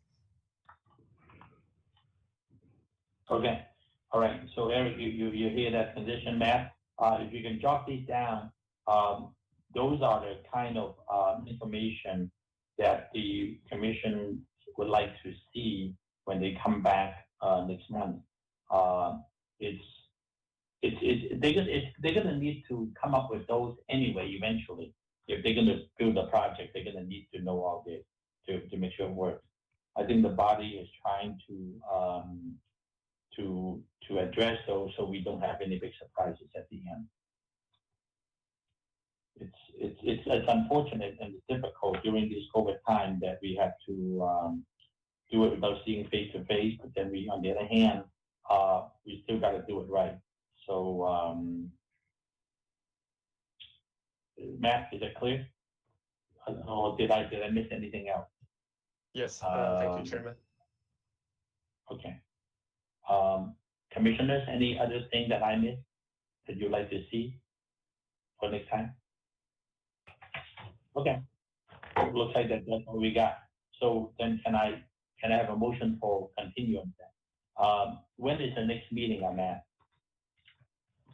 Do you have the date? The next design review commission is July 27. Staff is suggesting maybe August meeting, so we have 2 months that the applicant to prepare information for staff review before bringing back to this commission. Right. I don't think 1 month is sufficient to. Yeah. So for the architect, Eric, yeah, 1 month is sufficient. Yeah, because due to the COVID-19, we already lost a lot of time for this project, so we will work additional hours on this project. Sure. So Matt, if you can tell them, Matt, if you can tell them what would be the day that they need to drop everything back in City Hall for you, for your staff review and report, that you don't have a full month, Eric. You got less than that. Yes, they need some time to work with that side. So what day would that be? The drop that day that they have to bring it to you? Staff is recommending for the August meeting, which gave us, as well as the applicant, a 2 month to submit the information for staff review, but also bring it back to this commission for your, so you have a chance to review the project as well. So the staff's recommendation is bring back in the August meeting, which is August 24th. Right, but this is for the architect's information. When do they need to bring the material to you to either make the July or make the August? I mean, it's up to them. If they cannot make it, then they won't make it. But I guess it depends on staff workload. If you don't think, no matter what they do, you're not going to be able to make it in July, then there will be August. The staff is, So the what reason happened? the staff is asking for August, one of the reasons is Okay. that the project involves public works review, because it involves, for example, the shoring plan, our grading. There are other components besides the architectural review that staff will need to get public works department involved. So therefore, staff is recommending an August meeting instead of a July meeting. Okay, all right, so it's fine. Okay. So Eric, it's going to be August then. I'm sorry. Yeah, so I have a question. When you say the public work review, does that mean that we potentially will be starting the construction document contract review, or because I thought it's going to be a preliminary by the city architect and to present the plans in front of the design review commission? No, I think you should, Eric, it might just help to answer you. The commissioners are concerned on a few things. I just mentioned it 3 times already. And what you need to do is to address those areas only. This is not doing final working drawing, but you need to understand how you're going to build that wall, and you need to understand how much you're retaining. And you need to talk to your shoring engineer or chief engineer, and what does it take to get it done.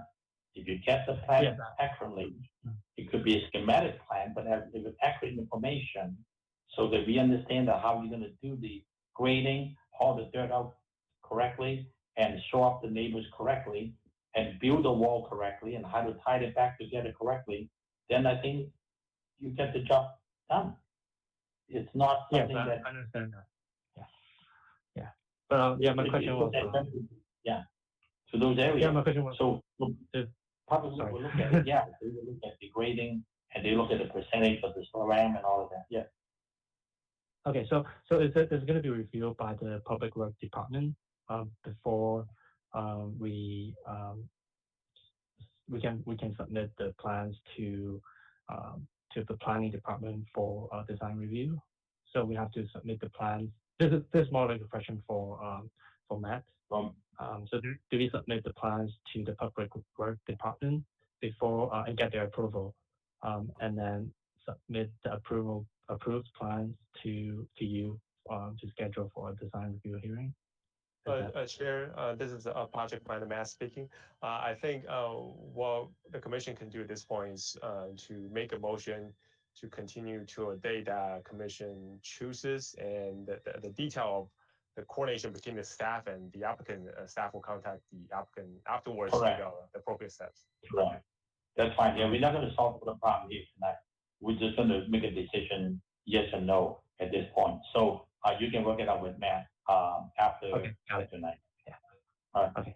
So so that the applicant is clear what needs to be done. I'm sure Dale, you understand what needs to be done too. So with that said, I'd like to entertain a motion for continuing to the August meeting. Can I hear a motion? This is Commissioner Salo. I motion to continue this project to the August meeting, or as determined between staff and the applicant. Okay, I'll second the motion then. So it's been moved and seconded. Please call for the question. Roll call vote, Commissioner Chu, Yes. Commissioner Salo, Yes. Commissioner Nadolny, Yes. Vice Chair Romo, Yes, excuse me, yes. Chair Chang. Yes. Motion passed, vote is 5-0. Thank you very much. So for the applicant, the project is continued to the August meeting. Please work with staff. I think staff got all the points down, and I'll just work with them so that we can just go through it quickly next time. Okay? Okay. So thank you very much. Thank you. All right. Thank you all very much. Have a great night. Thank you. Okay.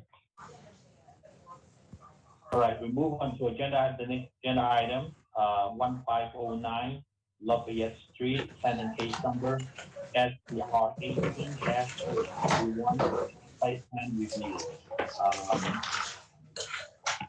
Let me talk to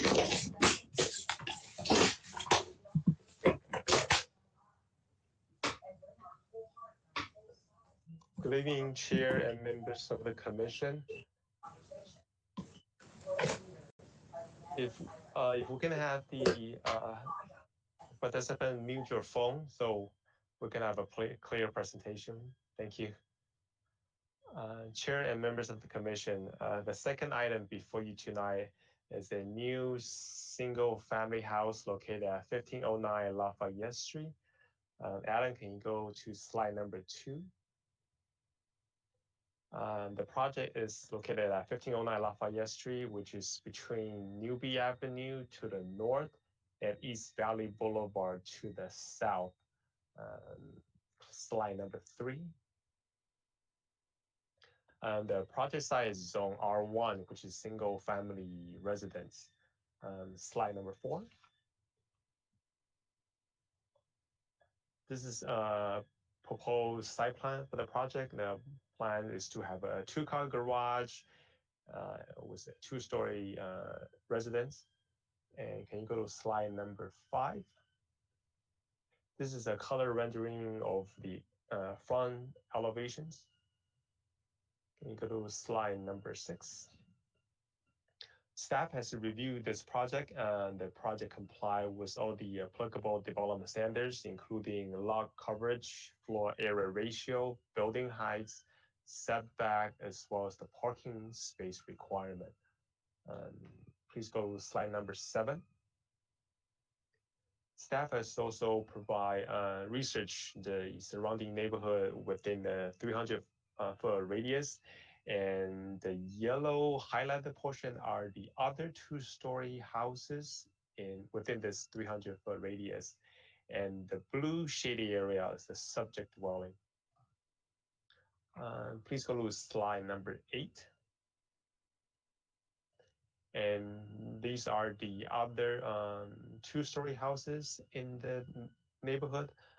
One of the attachment in the DRC packet include the picture of those houses, as well as the location, the actual address of this pictures. Please go to slide number 9. Those are additional 2-story houses in the neighborhood. Please go to slide number 10. The project itself complies with Community Design Goal 10.3, as well as the land use destination for the subject site, which is low density residential. Please go to slide number 11. The project itself is categorically exempt from the SEQA requirement as a class 3, which is new construction, includes one single family dwelling. Please go to slide number 12. The project was noticed to all property owners within a 300-foot radius. A sign also posted at the project site, and the meeting agenda for this particular meeting were posted at the City Hall, Post Office, Library, as well as the City Hall City website. Please go to slide number 13. In conclusion, staff is recommending the Commission to adopt a resolution approving this project for a 2-story single-family dwelling, subject to the recommended conditions of approval. Staff is ready for any question. Thank you. Thank you, Matt. Any clarification question for staff?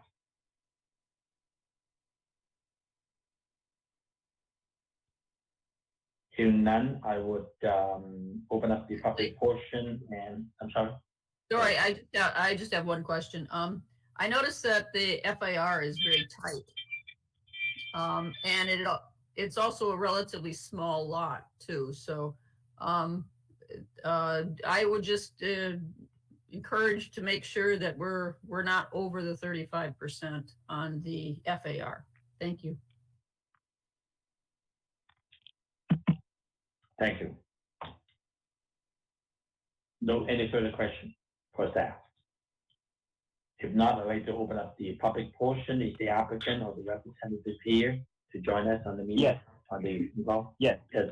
Then have your name and identify yourself with address.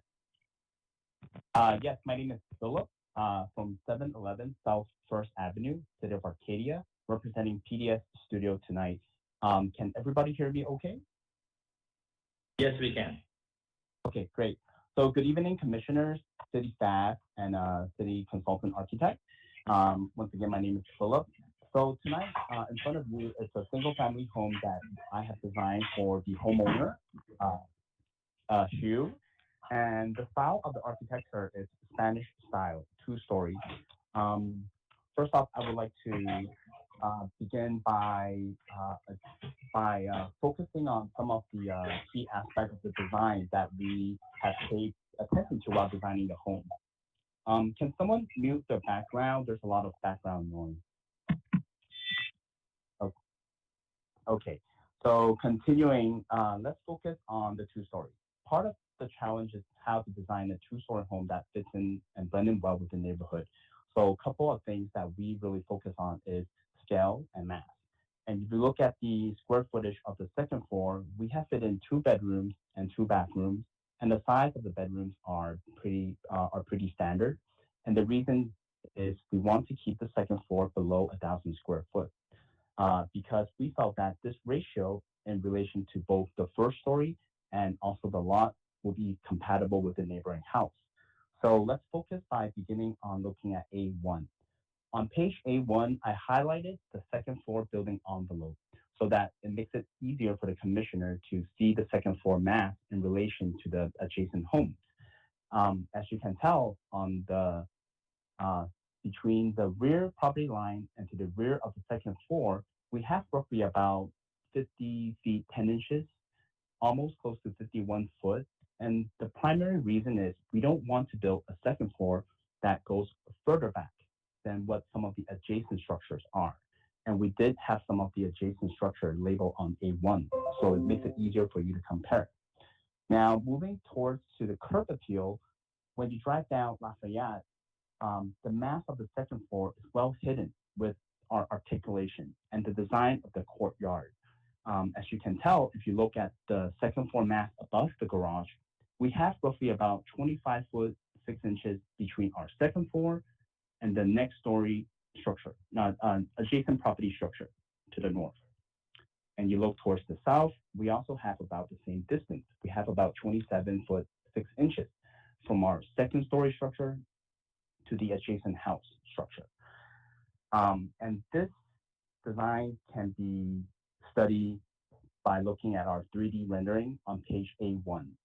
So as you can see, a lot of the mass is well hidden in the middle of the property. So we felt that this ratio in regards to the neighboring house and the setback, it's pretty good. And we also provided another section on A4 comparing the neighboring house and our proposed design. Now, moving on, I would like to point out some of the materials that we have chosen for this design. A garage door facing the front can look very nice or can look very like a sore thumb. But we felt that by proposing a wood stained gray garage door with a lot of Spanish features such as the speakeasy, the little iron nails, which they call it clavos, it adds to the character of the home. And if you look on the porch to the left, it's a small structure. It's a very cute small structure that you have to walk through, and you will pass through a courtyard before you enter the house. So that feature is also very commonly found in a lot of the Spanish style home. And on the last page of our plan, we have provided a lot of some of the inspiration where we got the ideas from. Most of these architectures are throughout Southern California. Some are very old, some are very new, but it shows the idea where we're coming from for the porch entry design. Moving on, since we talked about scale and mass, I would also like the commissioners to focus on the plate height. If you look at our cross section, our first floor plate height is about 9 foot 6 inches. Our second floor is 8 foot 6 inches. Typically, for a lot of the homes you've seen being built, they're almost 10 foot on first floor, 9 foot on second. That's pretty standard. Some even go beyond 10 and 10 foot. But the reason being is we try to keep the mass below 25 foot. From the grade to the top of the plywood, it's about 24 feet 4 inches. if you add about 6 inches of the roof tile, it's about 24 10 inches. So we try to keep below the 25 foot.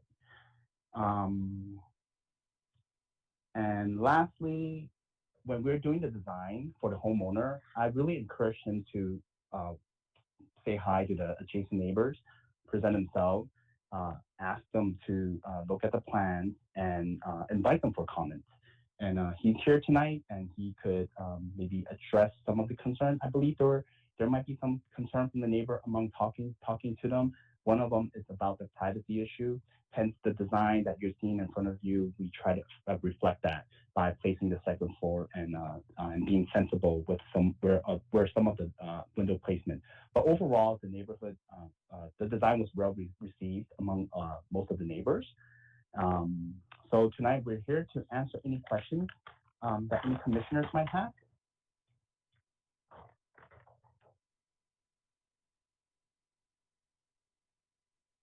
Hello.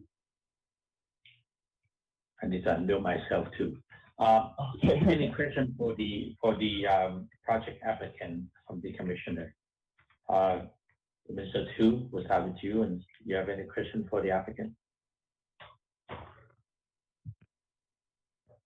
This is Commissioner Tu speaking. I don't have specific questions, but I would like to leave a comment that I think the design as the architect articulated is well thought through, and a lot of attention has already put in to maintain the building mass to the somehow like a minimum level, and architecture design, I think, is also presented in a better way, that we actually see the neighboring building is presented in the same view as the proposed project for a comparison purpose. I appreciate that effort, because a lot of times we actually don't see a lot of those neighboring information to the project, and then we often ask for it. So those are my comments. Thank you. Thank you very much. Commissioner Salo. Hi, this is Commissioner Salo. So a moment ago, that was the designer speaking, not the applicant. Is that correct? Correct. My name is Philip. I'm the designer. Okay. I do have the applicant is the homeowner. His name is Xiu Tong. Okay. Yes, I'm also on the phone. This is Hugh, by the way. 11640 Hallwood, Marty. I'm listening in. If you need me to talk, I'll come in. Sure. Yeah, my question. I have a question for the designer. The front porch element. It looks like a little freestanding piece that's been attached to the front of the property. To me, it looks a little bit of an afterthought, and I think that maybe it can be integrated better to the front facade design. So I would like to address this design a little bit. We actually had a meeting with Mr. Dale Brown at the City Hall. We did have a few options when designing the home, but at the end, the homeowner felt that he really wanted the courtyard. We felt that this design is pretty appropriate because it does represent a lot of the Spanish style home. And also we're facing with the challenge that the lot is only 50 foot. So trust me, we have been creative. There were a lot of thoughts been given, a lot of different options. But I think one page that might be able to well explain the porch element is on A5. It shows the roof plan, how it's tied in as one structure. And the 3D perspective on the A1 also gives you a pretty good perspective looking at the porch on the side view. So the structure is attached together. Although it looks a little bit more of a freestanding, I think it's kind of a little bit of the intention because we wanted the whole design of the front porch element is to have a little small inviting front cube passageway, so you will walk through it into the courtyard and then you get into the house. But I do share your concern because that was actually being brought up when we were designing the home and had discussion with the city staff and also the city architect, Mr. Dale Brown. Yeah, I appreciate the scale. It definitely works. It's just and whether or not it's attached to the structure or not, I don't think is that relevant. It's just that I think you understand my comment. It kind of looks like it was added after the fact, and so I just wonder if it could be integrated to the front facade design better. And my second comment is regarding the wrought iron decorative lattice there. If that is the decoration that you're using for the project, and are you using a different pattern for the gates at the side yards or anywhere else? So if there's an opportunity to keep it consistent, I think that would be good. And yeah, that's basically it. Okay. Do you want me to answer, or do you want to continue? I don't have any more comments. Yeah, just acknowledge the fact that you heard the comment is fine. Okay.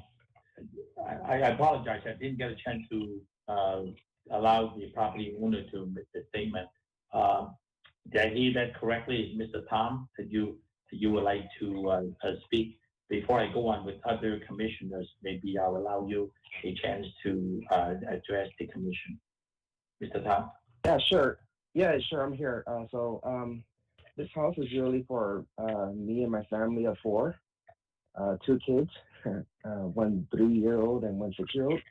And so this is supposed to be our dream house. We have our heart set on this community. We like the neighborhood, great school. So, we didn't want to go with any spec house. We wanted a quality house. So that's why we want to build our own. When we bought this property 5 years ago, we didn't really know there was that moratorium going on, and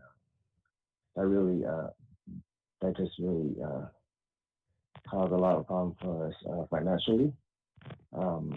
So it's been a lot of going back and forth with the city, and finally we got to this point.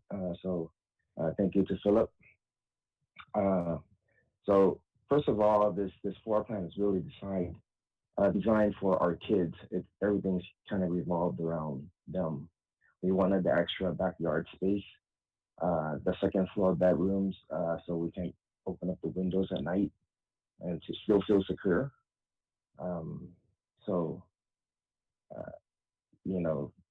That being said, I just want to see progress in this moving forward.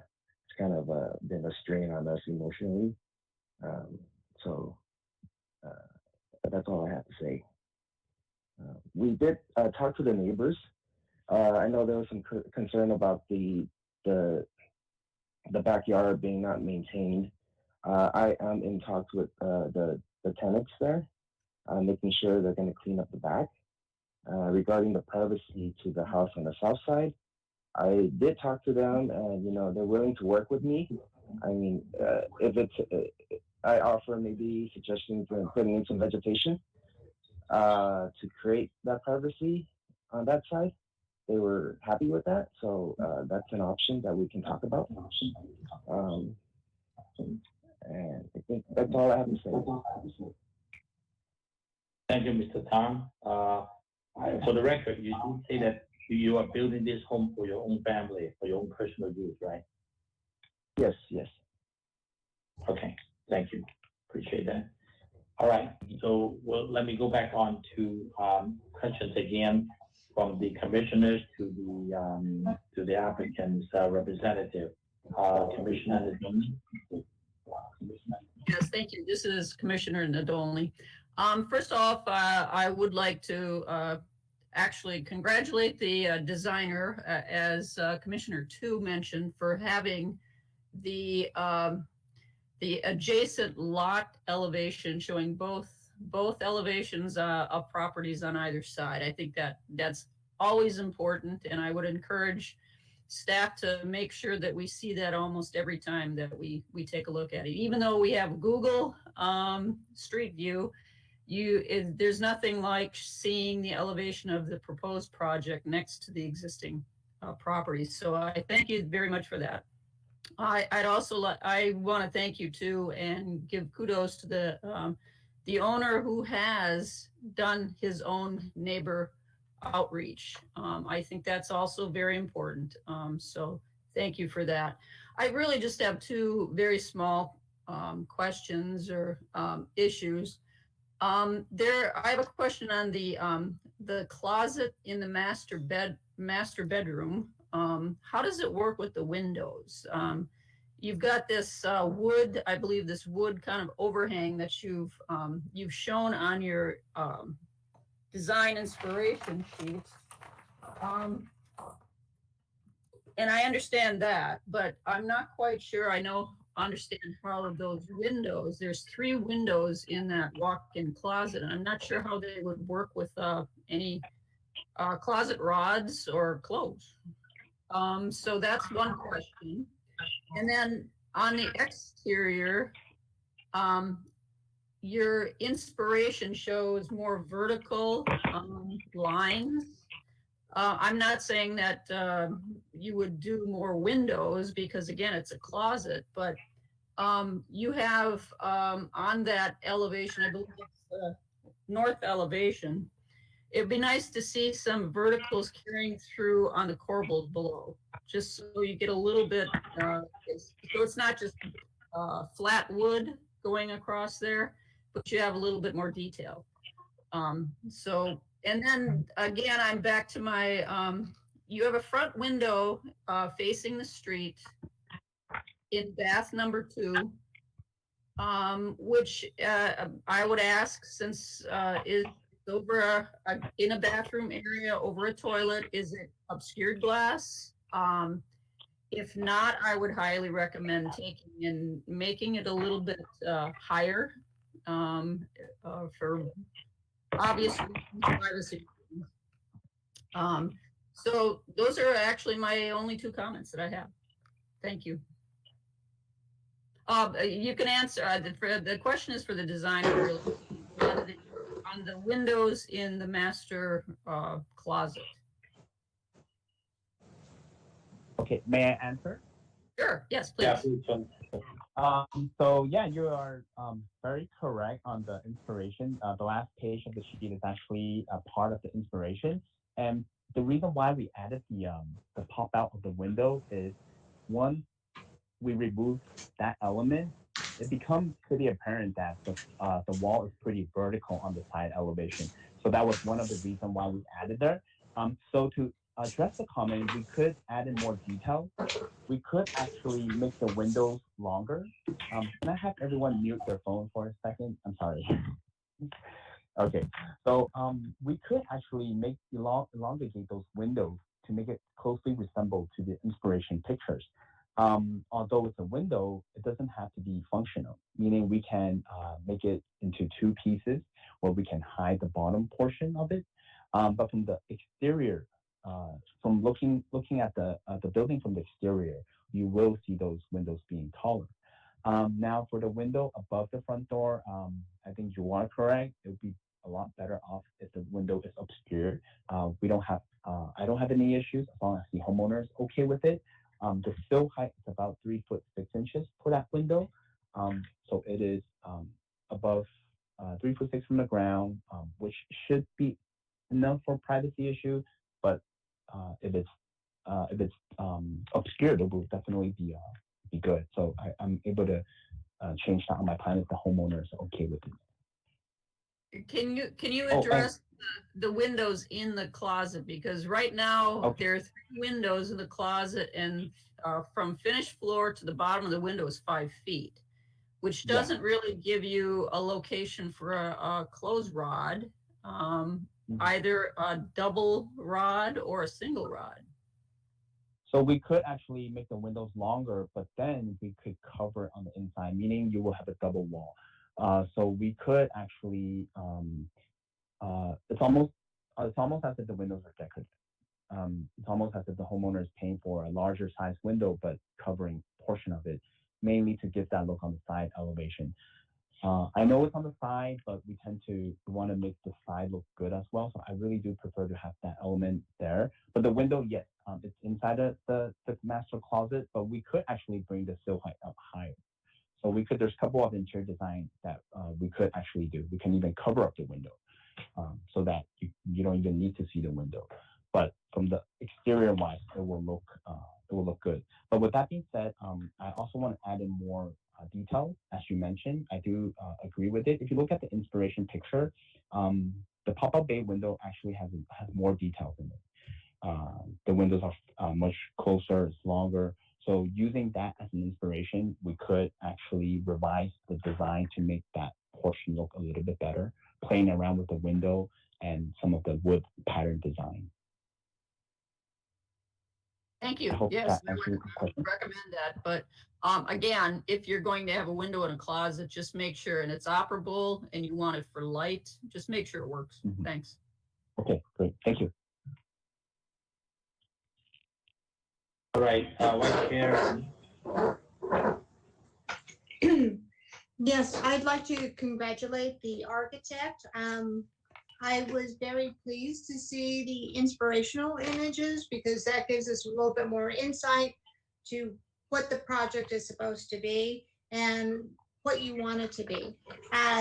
With that, I do have kind of two comments, and it's at the entry. I see what you're trying to do here with the iron lattice and the gate, and I'd like to recommend that you reduce the width of the iron lattice so it's more transparent, more open, and also consider on lowering the height on the gate so that courtyard is a little bit more open and transparent to the neighborhood. That's it. Thank you. Thank you. Very good, thank you. Yeah, I also feel that this is one of the better designed projects that is in front of us. All the comments made, I agree. On that closet window, what you may want to do is just go ahead and finish that window correctly and then have the proper window covering and put it in there and then basically close that. And then so from the outside, it looks like it's a window, but just with a closed window covering. And that way you can have the close in front of it. And that probably is a better solution. The other issues, I think they're all good comments, and you can take that and try to work those in final design. And I think I would like to see this happen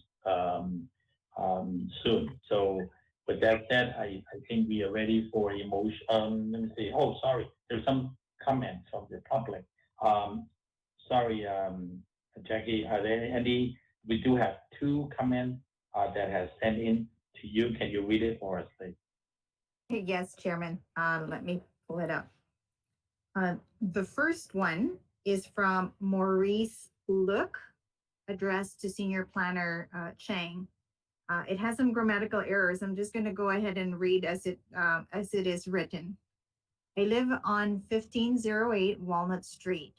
The property at 1509 has been rented out since I moved in 1993 and never maintenance for their backyard trees next to my backyard and my garage for the last 27 years. Those trees have grown over the power lines, could cause power outages or fire when windy or storm hit. Also, a wild tree growing from little to a big tree over my garage. It caused damage to my garage. It is in damage when storm hit and could fall down anytime. Now with new owner and new tenant, even worse, the backyard looked like a junkyard with many commercial truck tires. I hope this should be taken care of before any project should be made, since owner still college rent every month and someone living in there. That concludes the first public comment. The second one is from Danny Tran, to whom it may concern. In regards to the new construction on 1509 Lafayette Street, our concerns are with very loud noise disturbances for multiple hours for multiple days. These loud level of noise disturbances can contribute to added stress on our daily lives. In addition to the noise, there are concerns in regards to dust and debris that will also occur during the duration of the construction. Our kid's bedroom is adjacent to proposed property. Our last concern is privacy. As it stands now, our neighbor to our left has a two-story house. It's unsettling to have both of our neighbors be able to see what we do. We're open to any potential solutions you might have. That's the conclusion of the public comment portion for this item, Chair. Thank you very much. Okay, it is now 8:55, and being that we are not receiving any further public comment, and this portion is now closed, and there will be no further public comments coming in after this hour. I guess it's time for me to ask the applicant to address the public comments. I guess mainly between the two of them, it's all about the property not being taken care of. Neighbors were not happy with the condition and noise and all. So I guess the architect and the owner, please address to that about to those comments. Okay, so the homeowner actually did pass out and give his information to all the adjacent neighbors so that during construction, if there's any noise, if there's any debris left out on the street, if there's any concern, there will be another channel of another channel that the neighbors can reach some people responsible for this construction site. So the level of noise, hopefully the future contractor will follow the city's guideline and operation at certain hours and debris. So I hope the future contractor will follow the rules, but the homeowner will also follow up himself. So he will have his information available. If any neighbors want to reach out, they can reach out to the city planner. The homeowner is happy to give them their cell phone number in case even on Saturday or Saturday, or maybe during the weekdays when they cannot get a hold of someone in the city. Now, regarding to the trees, they are not well maintained. It doesn't seem like it has been trimmed for a very long time. So the homeowner will be responsible for trimming the trees and maintaining it. And as far as the privacy, all along the south side of the vegetation, instead of the 15-gallon dwarf bottle bush, we are going to actually upgrade it to a 24-inch box puddle carpet. So instantly it will be at about 6 foot tall. And over time, these bushes can grow all the way to the second floor, providing more privacy for the adjacent neighbors. So I hope that should address all the concerns. Okay, fine, thank you. Just a word of suggestion. Is the owner planning on hiring a general contractor to do the construction? Yes, the homeowner is actually his first time building it. I think he has been talking to a few people already. Maybe I'll leave that question for him to answer. Mr. Tom, are you online? Yeah. Yes, I'm here. I was actually going to go through Philip. I think he has contact with contractors. Right. You know, I'm waiting to get to the point where we're ready for the construction documents. Yeah. Just a word of suggestion. You may want to require this contractor to leave a number on the construction fence. So pertaining to any concerns, complaints, or condition of the issue, have them put a person's name and a phone number that people can reach them. That will eliminate a lot of this issue to the neighbors. That will help you a lot. I will do. If you don't have, okay. If you have a general contractor do it, they usually would have a superintendent or foreman or something that can take care of the problem immediately in case people have problems. Okay, all right, thank you. So with that said, I'm going to close the public portion of the meeting and just have discussion among commissioners.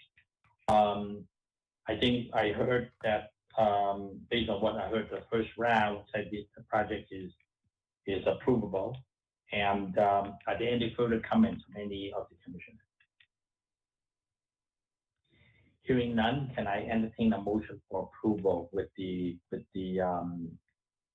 actually there's no other conditions. We basically had made a suggestion, and the owner and the designer had agreed to consider those.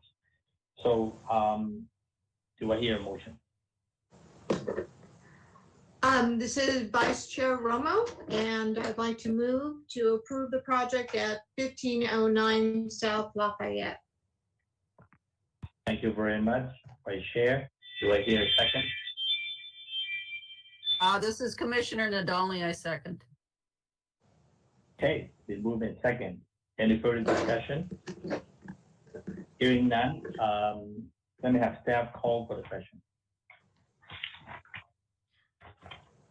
Roll call vote.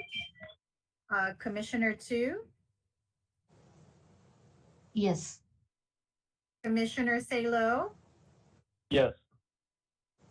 Commissioner Nadolny, Yes. Vice Chair Romo, Yes. and Chairman Chang. Yes.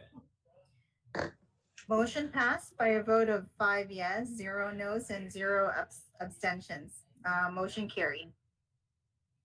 Thank you very much. Appreciate that. Thank you. Okay. Thank you. Approved. Thank you. Good luck. So we move on to the next project review. That would be it's a staff item for 220 South San Gabriel Boulevard, planning case number PR 16-162, precise plan of design. Staff, please. Thank you, Chair and members of the Commission. The item before you tonight is a staff item and also is a project preview. The purpose of this project preview is to provide the Commission information regarding an upcoming project, so the Commission can provide input. So for this particular item, the Commission won't make any decision on the case. It's more the merely providing comments to the proposed project. So if we can, Adam, if you can turn into a slide number 1. The proposed project is at 220 South San Gabriel Boulevard, which is a mixed-use development that went to City Council back in February of this year, and City Council approved the plan development agreement, tentative track map, as well vacation of the city street for 153 residential condominiums, as well as 35,000 square feet of commercial space. Please go to slide number 2. The project is located to the east side of San Gabriel Boulevard, adjacent to Live Oak Street to the north, and Broadway is a little bit to the south of this project site. If you can go to slide number 3. This is an aerial photograph looking at the project site. The project site currently contains multiple commercial and residential buildings. The proposed project will remove all those buildings to construct a mixed-use development. If you go to slide number 4. This is just give the Commissioner as well as general public a basic summary of what the project is about. The project size is about 3.66 acres. Staff mentioned it before that City Council approved the 153 residential condominiums, as well as close to 35,000 square feet of commercial space, including retail and restaurant tenants. There are 4 buildings associated with this project: Building A, Building B, Building C, and as well as Building D. Please go to slide number 5. And this is a perspective rendering, looking at the project site from San Gabriel, the corner of San Gabriel and Live Oak Street. Please go to slide number 6. The council approved development agreement, plan development, tentative track map, as well as vacation of city street, during the February meetings. And the purpose of this particular item for you tonight is to provide a comment for the precise plan of design application, which is architectural design component of the project. And master sign plan is now part of this review, and they will be submitted as under a separate review prior to the construction phase. Please go to slide number 7. In conclusion, staff is recommending the Design Review Commission to provide comments on the proposed project. Staff would like to mention that the applicant's architect also have a very detailed PowerPoint presentation during their presentation that will fully explaining the architectural side of the project as well. And this concludes staff's presentation. Staff's waiting for any question. Thank you. Any question for staff at this point? Matt, did I hear you correctly? Is the architect going to have another presentation or no, not tonight? Yes, the project architect is on the line today, and also they will provide a very thorough, detailed presentation for all the commissioners tonight. Okay.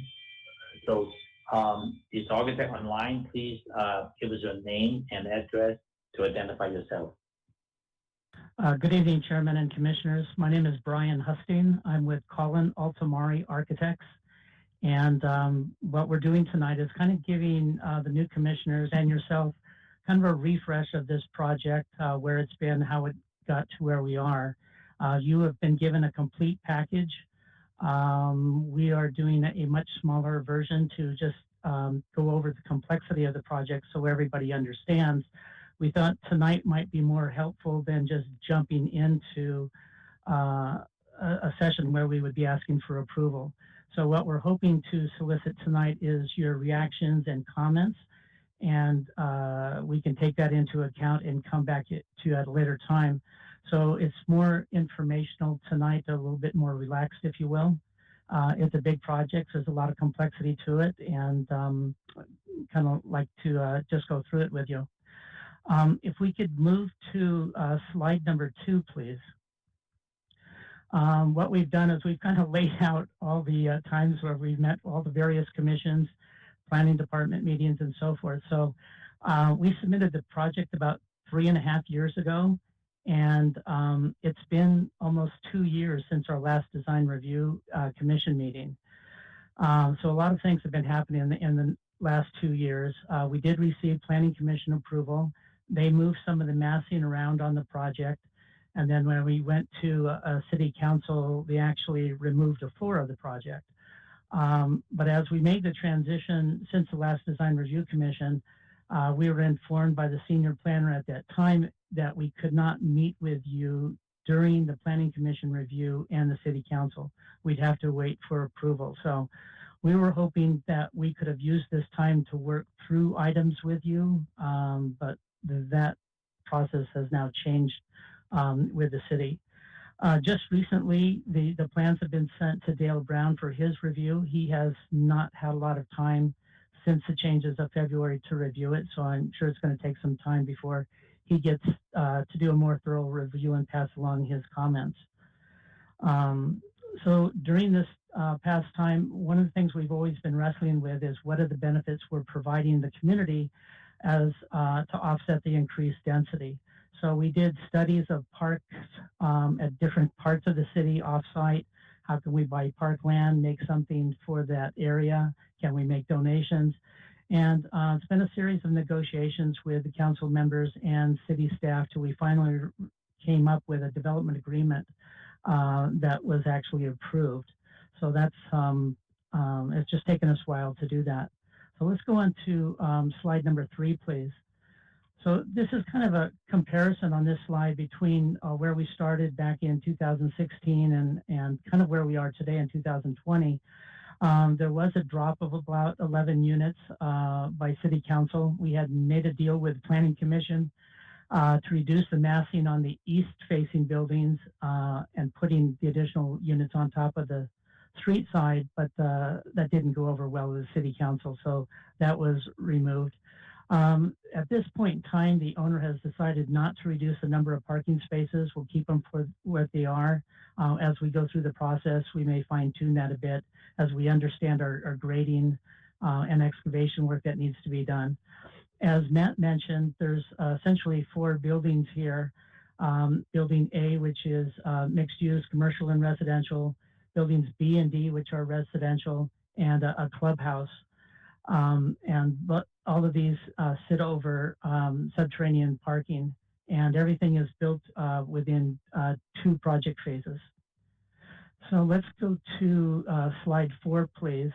This actually shows our project site, kind of in addition to what Matt has shown earlier. The red dotted line indicates the boundary between LA County and San Gabriel.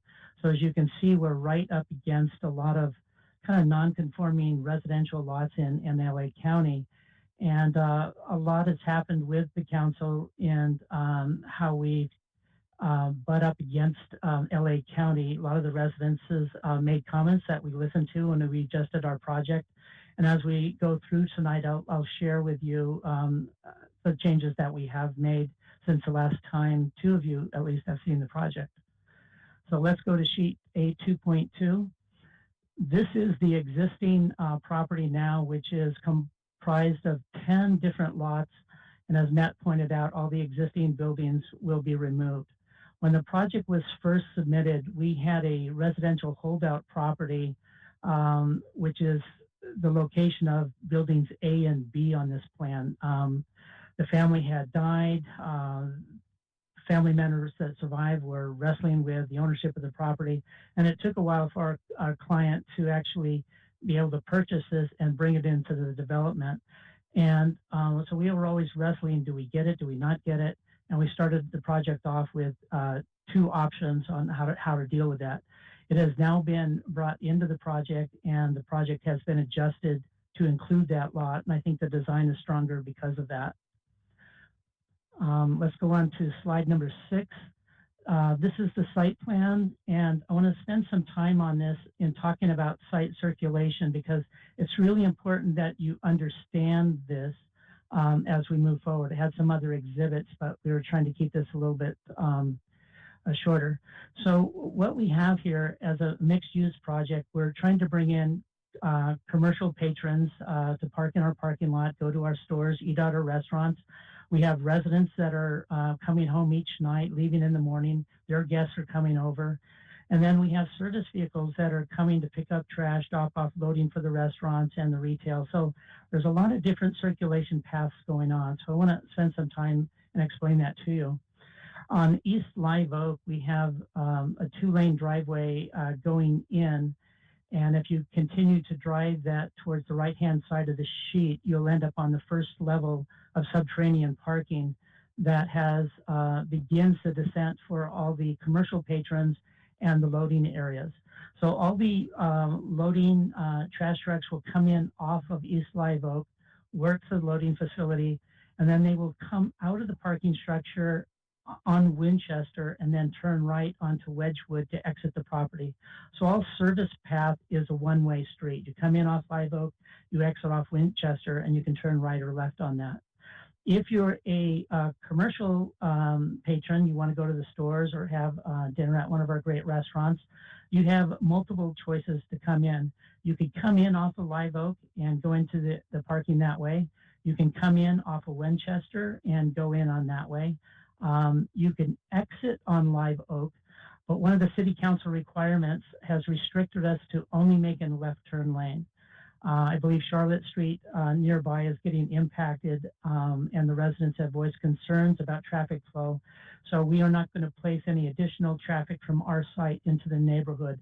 Our patrons and residents will be able to turn left onto East Live Oak and get to San Gabriel Boulevard, where there will be a new signal installed, either as a result of our project or the Rubio Village project across the street. Whoever gets up first and running has a responsibility of putting in that signal. If you're a resident, you can come in off of Live Oak and work your way down. We have controlled access points in the parking garage. You can certainly come in Wedgwood between buildings B and D and enter the subterranean parking that way as well.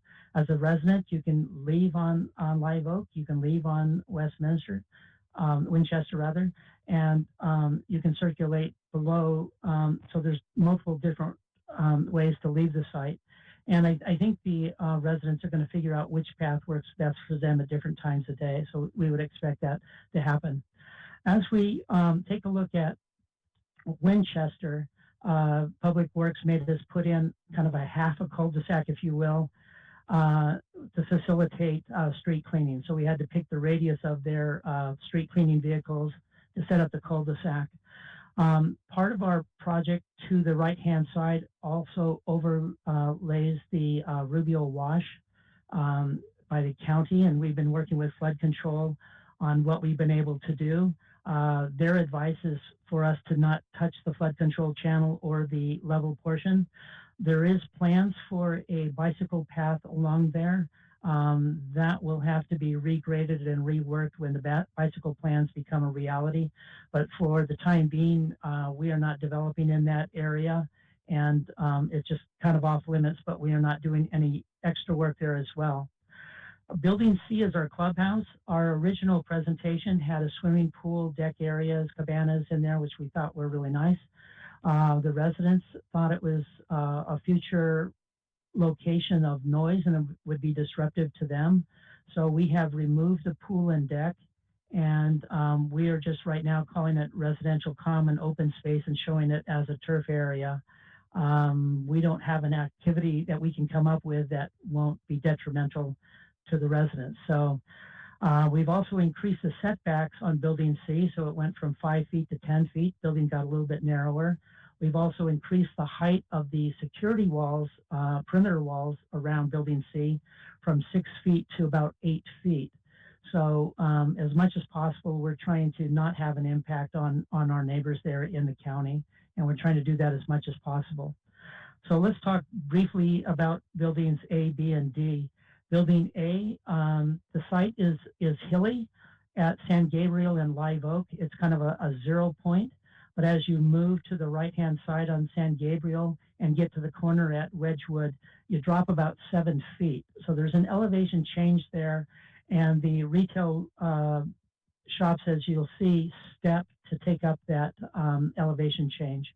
As you go towards the top of the sheet on Wedgwood to that southeast corner of Building A, it drops another 4 feet and exposes another lobby into Building A for residents.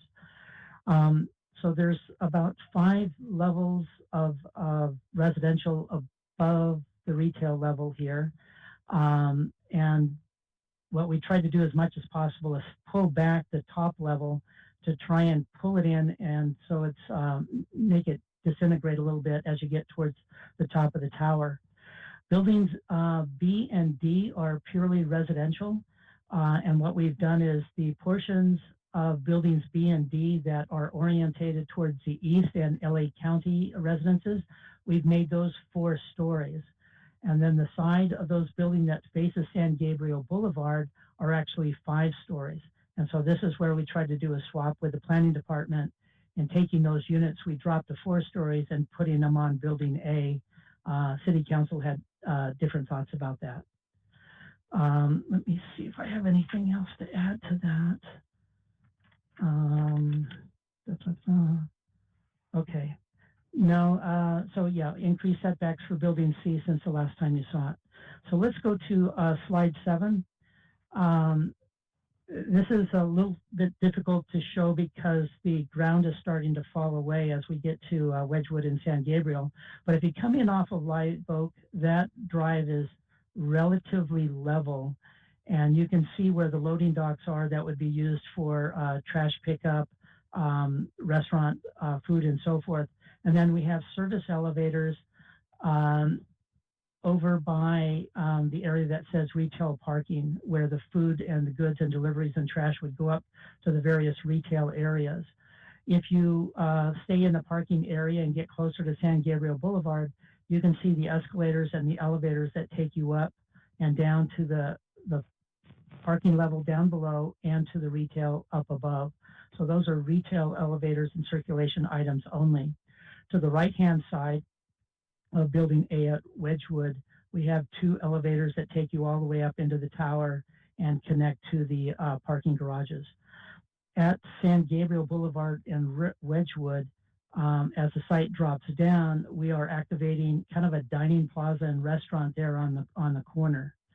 On the back of Building B, towards the east, we have 4 residences and the main lobby for Building B. Those back up with a corridor against the loading area.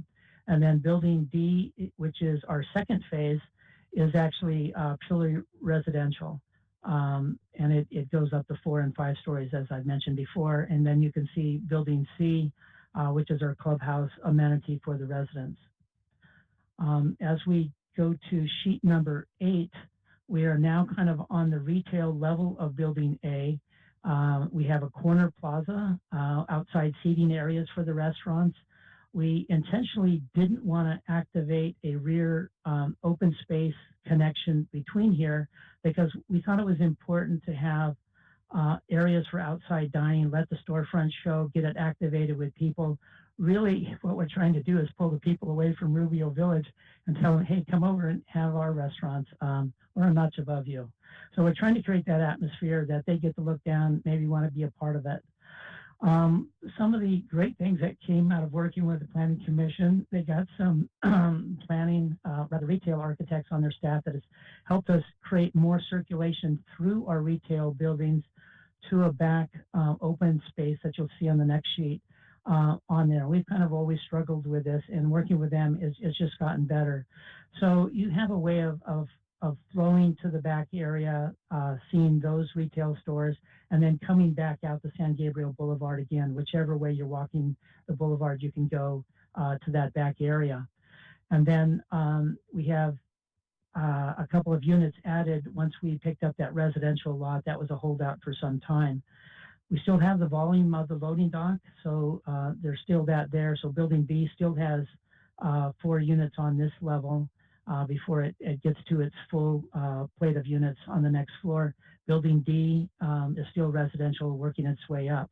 And what we're trying to do here for the lobbies of both buildings B and D is make kind of a 2-story space. We want an exciting arrival for the people that are coming. We pulled the 2 buildings apart, so as you drive home at night, you actually see between the units. So you're not hit with a massive building, you're actually hit with blue sky. We thought that was a little bit nicer. And the breakup with buildings seems to allow views between the buildings that I think is a lot nicer than some of our earlier concepts that we had a few years ago. So if we go to sheet number 9, you're now starting to see the full residential unit layout on here. The units in Building A pull back from the retail frontage, so there's actually quite a bit of terrace area between the face of the retail shops and those units that face San Gabriel. And one of the things we want to do is encourage more of a garden area up there. We may have some mechanical wells here for the units that we would have to disguise, but we wanted to encourage more planting on these areas that are looking down, at the roof of the retail above. There's behind Building A, towards the top of the sheet, and between Building B, you're starting to see our open space area. There's a few steps that take you up above the loading dock, and this deck keeps the sound from the loading and the views of the loading kind of under control. And this is kind of our garden space. We're hoping that we might take some of our artwork budget, make a sculpture garden there, put some of it in the plaza at the corner of San Gabriel and East Live Oak, and just kind of encourage outside areas that may work well if there's restaurants back there. But it gives a flow. It is public space, but it is not a public park. We kind of reserve the option of being able to close this down at night to keep homeless out and maintain a level of security. There is an exterior stair that takes you down to Wedgwood.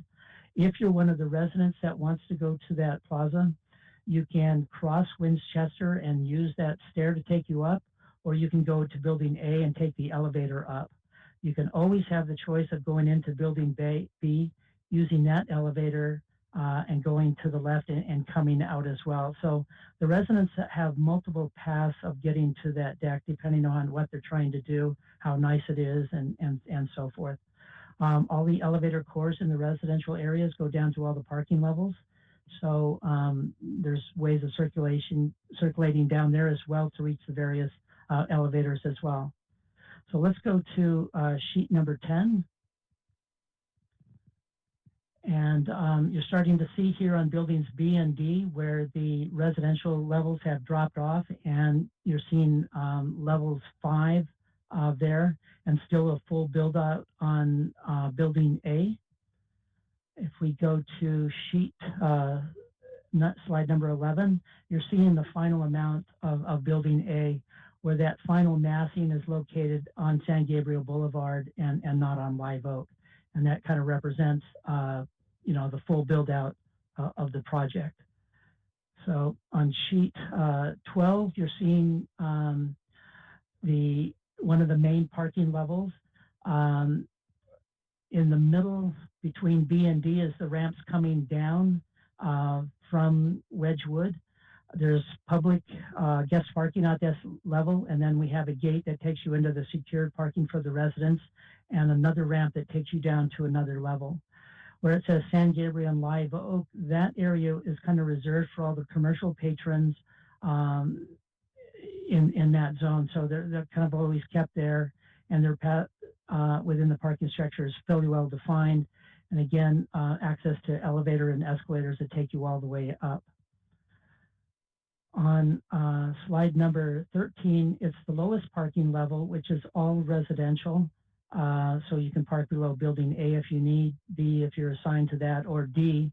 All the elevators go down here, and we did not bring the retail elevators down to this level. We're trying to keep strangers out of the residential parking areas right now. There is another secure access point as the residences go up through the commercial parking area. There's a way that closes that off as well. So there's quite a excavation happening on, and you'll see it in the sections as we get towards there. Slide 14 is kind of an enlargement of our retail area. Again, a nice plaza. It probably showcases better in the landscape drawings in your package. We just tried to keep it very basic for here, but plenty of opportunities for outside dining if we get those kind of tenants in. Maybe there's an ice cream shop. But what we tried to do with the parking circulation, the elevator and the escalator, we wanted to make sure as you're coming off the escalator, out of the elevator, that there's a reference point, which is San Gabriel Plaza. So immediately, you know that's where the road is. And you can turn, if you're coming out of the elevator, to the right, get to the retail plaza, or make a U-turn and take the pathway back to the open space. Another restaurant area is located at Wedgwood and San Gabriel Boulevard.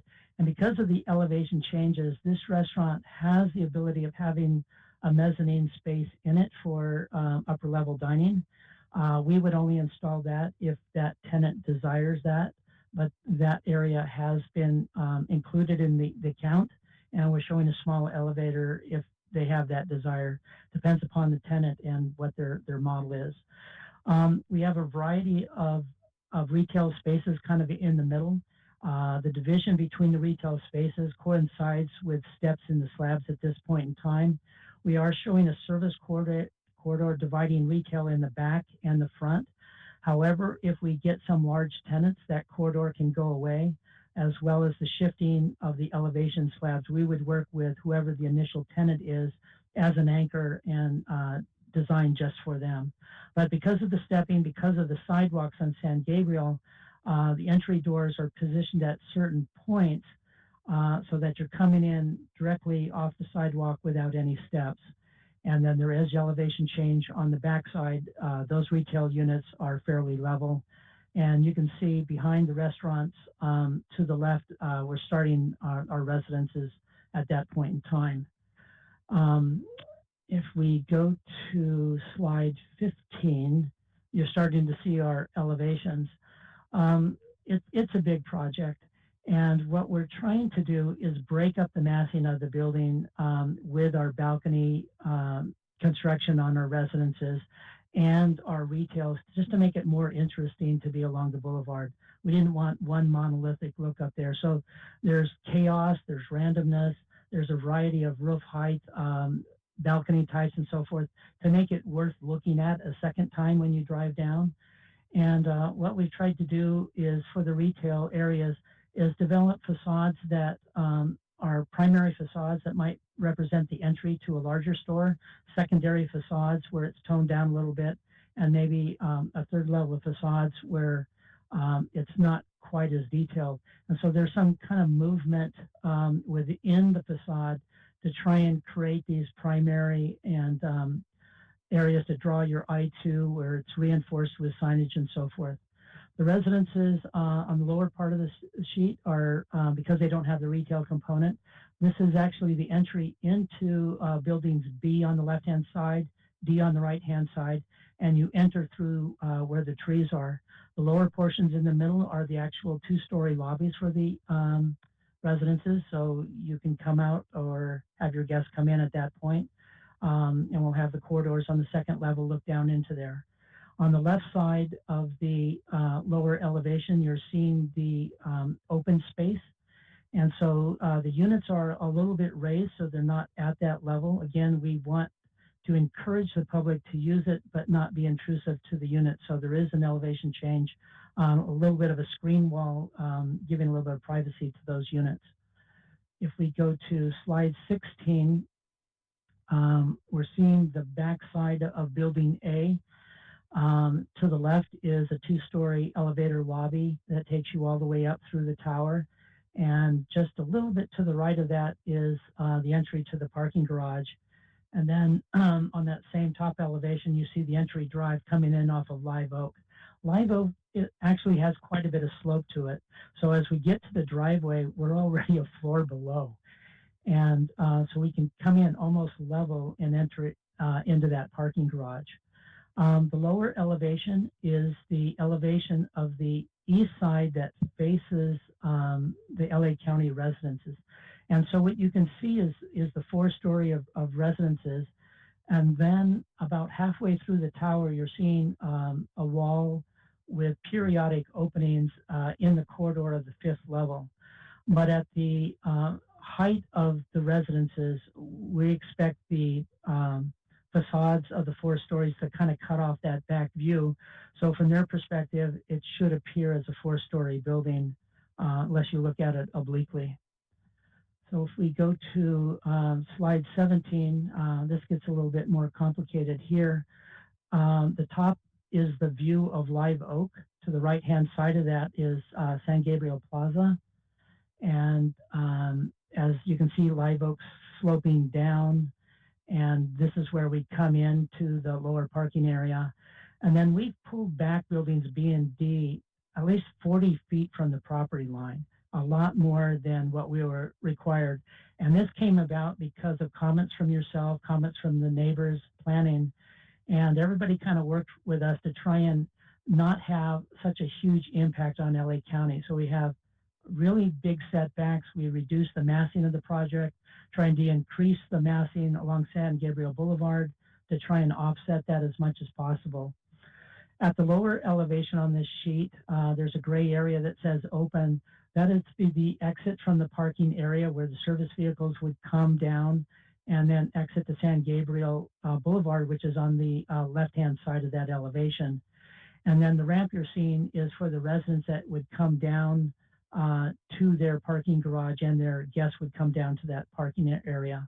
So they're met with a little bit of landscaping, some blue skies beyond, and so this is the separation we see. So just above the center gray area where it says open, that parking garage entrance, that's the plaza area, kind of garden area, if you will, that stops that sound coming from trucks and traffic out to the open spaces. As we go to slide number 18, we have an enlarged elevation of the retail facade along San Gabriel. Again, we're trying to change the heights of some of the facades to really create a statement where the entry might be, where the merchant might do more high-level lighting and display of his merchandise, kind of a welcoming area, and then kind of relax a little bit. So we're having fun moving the heights of the cornices and eaves up a little bit. We're trying to plant the top of it as we can to soften the blow for the first level of residences that would be overlooking that. The residential tower, there's a play of different balcony types and different massing, again, just to try and make it look a little bit more interesting. Our next slide, number 19, is a look at kind of building B, if you will, where it's 5 stories. So again, kind of the random use of the balconies, creating a variety of shadow play, a large amount of window areas. We're trying to bring the outside in, a little bit more contemporary bent, if you will. We have some eyebrows at the top of the buildings, giving another level of shade treatment, as some horizontal elements on the first floor. As we go to 20, the top section is probably the most telling of all the sections you're going to see on this sheet and the next sheet. So this is a section on the left side is building B, on the right is building A. You can see the delivery area and the garden court above the delivery area. We have drawn in as much as we can the scale of one of the residences that's there right now, and then you can see the setback that we have from there. We've also indicated a dotted line that represents what we are allowed to do by code, and you can see we're almost 3 times the distance there, and the stepping of the building. So we really feel that if you're in one of the residences, not only are we at 4 stories, we've pulled back that 4th story to create more offset. And so we're not sure it's going to be perceived as a 4th story. Maybe 3, 3.5, and that should disguise the 5th level that you would see from the other side. So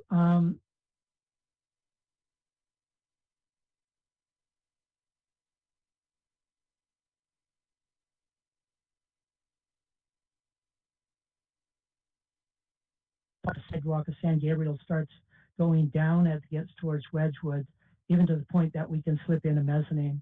But this tells you the parking situation, 2 levels under building B, 2 various generous levels under building A. As we move down to the section below, this is a section through the clubhouse where we've increased the setbacks, and you see the outline of the neighbor as best as we can understand their building. There is a little bit of an elevation change between the grade, maybe about 1 foot or 2. You see the parking levels under building D, a generous lobby. We incorrectly show that as a pool lobby. We no longer have a pool, but we wanted to create an impact for our guests as they enter and leave the building. So that's what we're trying to do for our entry points. As we go to slide 21, the upper left hand is a section through the ramp between buildings B on the left side and buildings D on the right side. So you're seeing the lobby areas, 2 stories, the corridors looking down below, and then the ramp that takes you down to the lower parking levels. Section D is through building A, and yeah, so what are we showing? Live Oak is on the left-hand side of that, and it's constantly going up and down. So there is a portion of residential parking that is exposed on Live Oak as it makes its transition into the parking areas. And then you're seeing the retail plaza on the right-hand side that kind of covers the retail parking and allows the retail areas to spill out. Again, the residences over the retail are pulled back, trying to soften the blow, if you will, trying to make the building less massive. We keep trying to pile up our massing towards Live Oak and San Gabriel Boulevard. On the lower section, this is a section through buildings B and A again, at the point where the entry drive starts to enter the parking garage. There's a 2-story lobby and for the residents to enter building A. And there's also another residential level that tucks in as a portion of that. On the right-hand side is the restaurant with the area of the mezzanine that could be located if a developer of the restaurant wanted that. but you get an idea of the extent of the parking areas that are here. If we go to slide 22, we have a series of 4 sheets of massing models. We felt that these, I would love to spin the model around for you. It just, to see it live, you instantly get what's going on. But here's a shot with Live Oak on the left side, San Gabriel Boulevard in front, the corner plaza area. Unfortunately, building A kind of hides the open space, but you see building B behind and building D. And if you look a little close, you see building C back there in a landscape area. And then just to the right of the corner plaza is the opening below the residences that take you back to the open space. And you can see kind of a brick color back there. So that's part of that. And as you move towards Wedgwood, where the other dining plaza is and the other restaurant, that's what's happening there. So slide 3 is looking kind of northwest, if you will. So you're seeing the that restaurant dining area, Wedgwood, kind of a decorative turnaround as the entry point into the residences between buildings B and D. If you look closely, you can see the clubhouse still with a generous turf area. And you still get a little bit of a hint of the open space, maybe where that brick coloring is. And yeah, so let's see that. So on slide 24, we're actually seeing, looking from the east towards the project. So you're seeing the massing of building D on the left-hand side, the 4-story, with a jump up to the 5th story. Building B, as in boy, the same, 4-story, and then the jump up. And in that 40-foot strip is where we have our residential amenities. We have outside play areas, deck areas, barbecue areas, outside living spaces, and so forth in that zone. You know, trying to give them an amenity. The clubhouse is in the foreground with a turf area, and we're trying to, you know, maintain as much as we can, reduce our impact on our residences. Building A is in the background. Again, unfortunately, we're not seeing the open space, but you're seeing the massing sitting above the retail that's there. The next slide is 25, and this probably gives you a better hint at the open space between building B in the center and building A on the right-hand side. Live Oak is the diagonal that's in the foreground, and the beige driveway is coming off of Live Oak directly into the parking level with the open space on top. And then you're seeing the retail plaza on the right-hand side, if you will. Directly across from Live Oak is more commercial property, and you may have a better idea of what development potential is happening there. Across from building A to the right-hand side would be the Rubio development. So we're still showing the building alley as part of our massing in this exhibit. Slide 26 shows the massing of building A, the plaza, and kind of the randomness of the colors and so forth as we move forward. Slide 27 is building A as well, taken from Wedgwood, and where the turquoise car is parked is, if you continue that back, that's the entry into the residences between buildings B and D. And here's the slide 28 that shows that the entry between B on the left side and building D on the right side. I think our final slide is our materials palette that we're trying to use.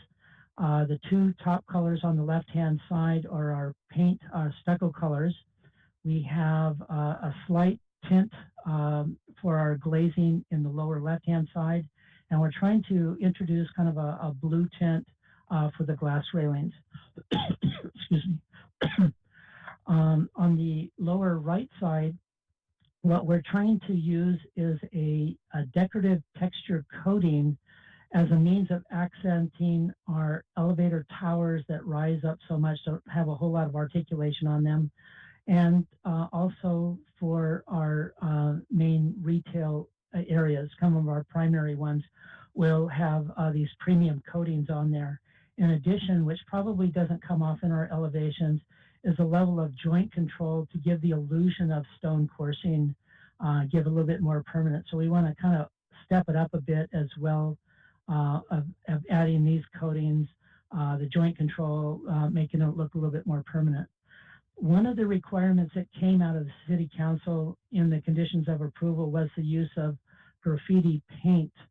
And so we're going to try and investigate graffiti clear coatings over these premium finishes to make sure that we have washable surfaces to keep graffiti under control for such a large project. So this kind of concludes my presentation. I'm sorry, it's a lot to take in. It's late in the evening. I'm sure everybody wants to get home, but I would really love to hear your first impressions. Thank you.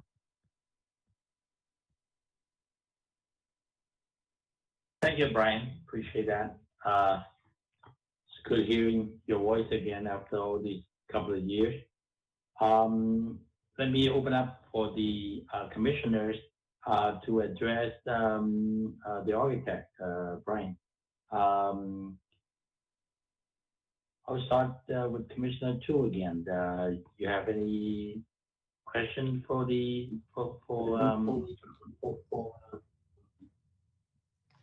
architect? Yes, hi.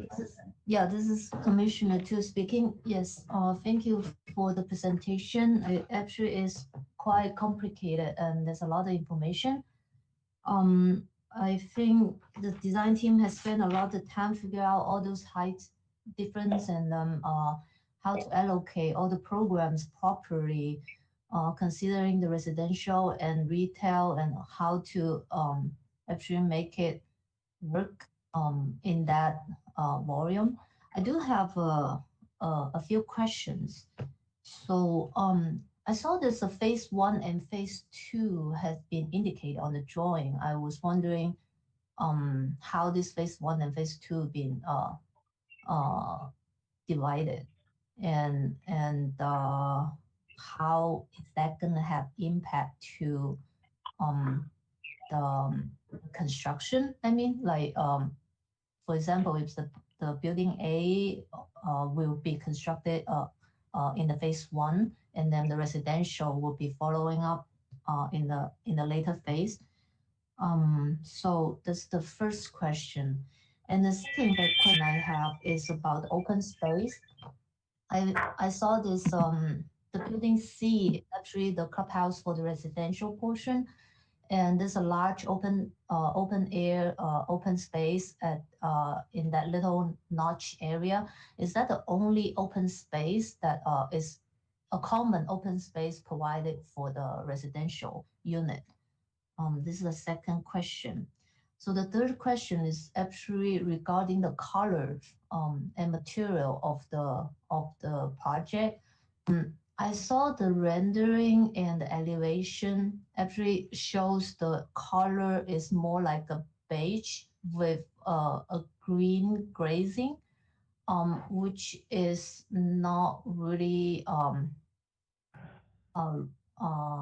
popular in the recent years, but the material actually showing the glass wearing more like a blue color, and the glazing for the window of the building is more like a grayish. So I wonder, is the material board showing the right color, or the rendering is showing like more like a more realistic color for the material you guys are selecting?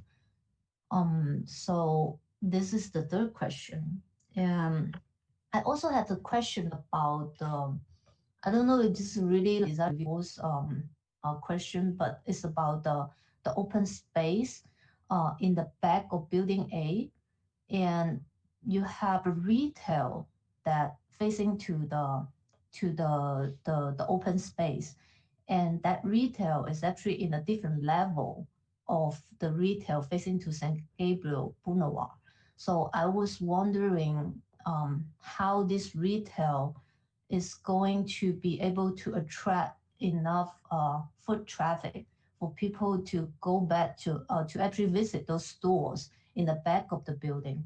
At the same time, I understand it's a privacy concern. You don't want it to have so much foot traffic to that open space actually is offering to the residential. So that is really like is my question regarding how this privacy issue is being addressed between the retail and the residential. And also I noticed that the residential unit facing to the open space is blocked by a solid wall. I don't know if that's a design intent for creating better privacy for the residents on that level. I think that's all the questions I have so far. Okay, let's start with, would you like me to answer her questions? Sorry, Brian, do you want to answer them one by one, or do you want to collect all the questions from the commission? Yeah, this is Brian. I would like to address her questions while it's still fresh. Okay. I'm afraid if I get through, we'll forget where we started. So her first question was with regards to phasing. There are essentially two phases to the project. Buildings A, B, and C are in phase 1. Building D is in phase 2. And the reason why we have phasing is the concern is dumping 153 units into the market. We felt there was too much at one time. They may sit empty, they may not sell right away. So the idea is to break it up into A and B kind of work together because of loading area. C is a amenity for building for everybody, so that gets built as the first phase. The parking areas below building D are part of phase 2. So if building D doesn't get built for 5 years, at least the first phase has met all the parking requirements. So that is the thinking. In terms of the timing between buildings, first phase and the second phase, it comes down to one word, and that's success. If phase 1 is a success, it's going to be quickly followed by phase 2. If we come out in a bad market, it may be a while before phase 2 gets energized. So it's hard to be definite about the timing other than it's the success of the project. Your next question was with regards into with open space. The city requires 2 types of open space, common open space and for residences, and then public open space. So we have a diagram within your packet. I did not present it tonight, otherwise I'd still be talking. And it shows the areas that are the public open spaces, which is the corner area at Live Oak and San Gabriel Boulevard, as well as the open space between buildings A and B. So those are the public areas that can be used for dining, weddings, playing ball, concerts, whatever people want to use it for, but it's not a park. The private, the residential common open spaces is the area that's within that 40-foot setback all along the east property, as well as the open space by building C. So those 2 areas fulfill our residential common open space. It fulfills our public open space, and then our various terraces fulfill the private residential open space that is required for each of the unit types. So I hope that answers that question. Regarding the colors and materials, the board is more correct than the drawings. We find out that when we do the SketchUp modeling, it's really hard for us to get the colors to match up properly. We're more successful in our Photoshop renderings. So I apologize that there's a shift in that, but the color board is correct.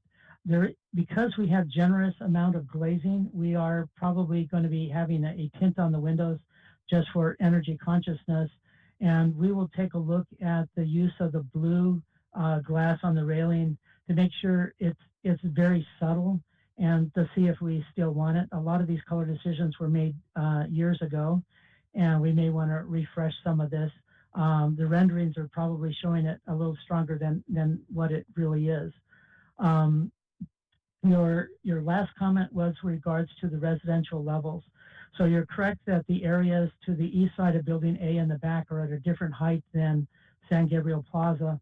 What I mentioned during the presentation is we have the ability of a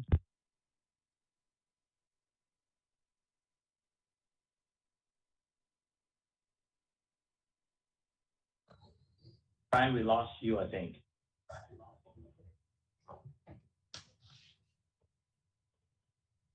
Hello? Can anybody hear me? Yeah, is it Brian? No, this is Edward Chang, the Hi. developer. Hi. Hi. Hi, Raymond. Brian dropped off the line somehow. Yeah, he dropped off the line. I'm not sure. All of a sudden, maybe his battery or his cell phone or something died. But I can try and pick up from here in case I don't want to waste everybody's time here. So sure. I think we'll call back soon. So yeah. So Brian, if you come back on, feel free to join in, but I will try and continue. So I think the question was asked regarding residential and privacy. So what we tried to do with the project as much as possible is we wanted to provide privacy and certain residential for the unit. So we also had to make sure we allowed enough open space for the retail and also for the public area. So we worked back and forth between planning to try to get that balance, as well as configure, I just mentioned trying to get the balance between open space, private space, retail space. So far, this is what we have come up to, and we're certainly open to hear more ideas.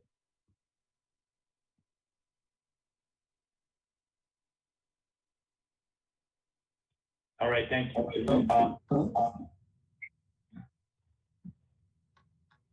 I guess Brian's still not back yet. So I hear a lot of echo. If one is not speaking, can you please put yourself on mute? All right, so we'll move on to Commissioner Salo. Hi, this is Commissioner Salo. Yeah, I just have a few comments, and I think Brian had already touched upon them.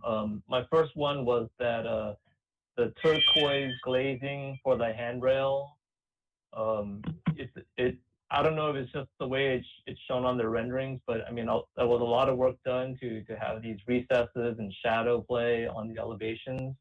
That is really good, but I think having that turquoise glazing in front of all of that fenestration kind of maybe is not the best, but maybe that's just the function of how it's rendered on those colored elevations, and maybe not that's how it will show in real life. My other comment was that the beige stucco and that tan granite also appears to be very similar on the rendering. So those two and the glazing kind of work to make the building look a bit monolithic, although you guys are working really hard to make it not look like it's one big monolith. Aside from that, I don't really have any other comments. I think the retail portions look appropriate, probably very realistic to what they'll probably look like. That's it. Can I address? Commissioner, can I? Yeah, I need to apologize. Somewhere my phone shut off on me, and I've been on since 6:30, so I don't know if that's something with our phone system. It's really important to me that I answered Commissioner Tu's question, so I don't know how much I was communicated before I shut off. Brian, this is Edward on here. You probably want to go ahead and continue what you were going to answer Commissioner Tu's her question regarding privacy. So I couldn't get much. I didn't answer as much as you probably can. So feel free to chime in. Okay, so yeah, I wanted to make sure that her concerns are addressed. So we talked about the residential privacy in the open space.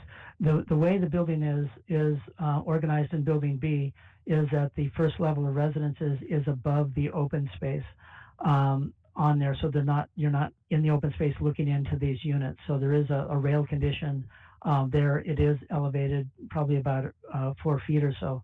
So we do have kind of a wall element. We've chosen not to put in glass railings there, again, for the privacy, and the landscape drawings kind of plant out that wall, if you will. So that's kind of the concern, and that's also our reason why we want to control this at night, so that the public isn't coming in at all hours to make things or create problems. So kind of reserve the right, even though it's public open space, it's controlled with time of day. Brian, did you also want to, did you share the last part? The commissioner mentioned about the turquoise glazing rails as well as the base Yes, stucco and granite. So part of what's happening, I mean, this has been 3.5 years, and I'm looking at this with older design eyes, if you will. We need to relook at some of these colors. I think the blue comes off a lot stronger because it's placed on a white piece of paper than in actuality. The same with the gray glass, but if you actually got in this sunlight, the stuff isn't that strong. So, you know, if you were holding it in your hands, it'd be a little bit better. I do want to revisit this. You know, ideally what you're designing for is 2 to 3 years out, because that's by the time this thing gets built, marketed, sold, and so forth. And so we want it to be fresh there. So I will revisit that. The drawings make it look kind of cartoony with the blue. I don't believe it's that way in actuality, but we will reselect.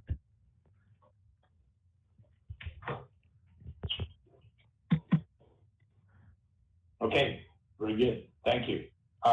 We'll move on to Commissioner Anatole. This is bringing back some memory, Mara. Yeah, that definitely has. Hi, Brian. How are you? Life is good.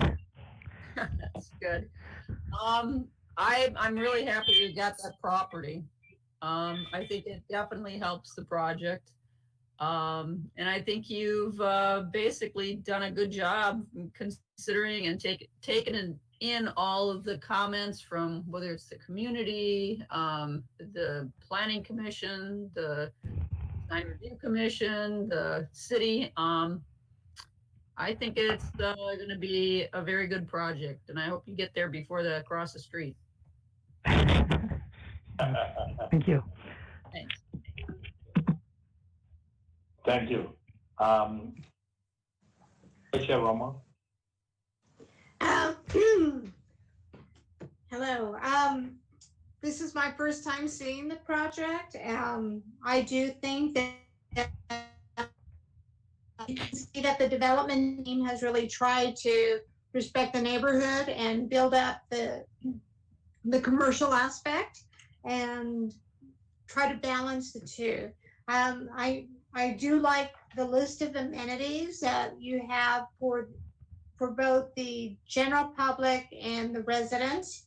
And one of my questions is about the public art.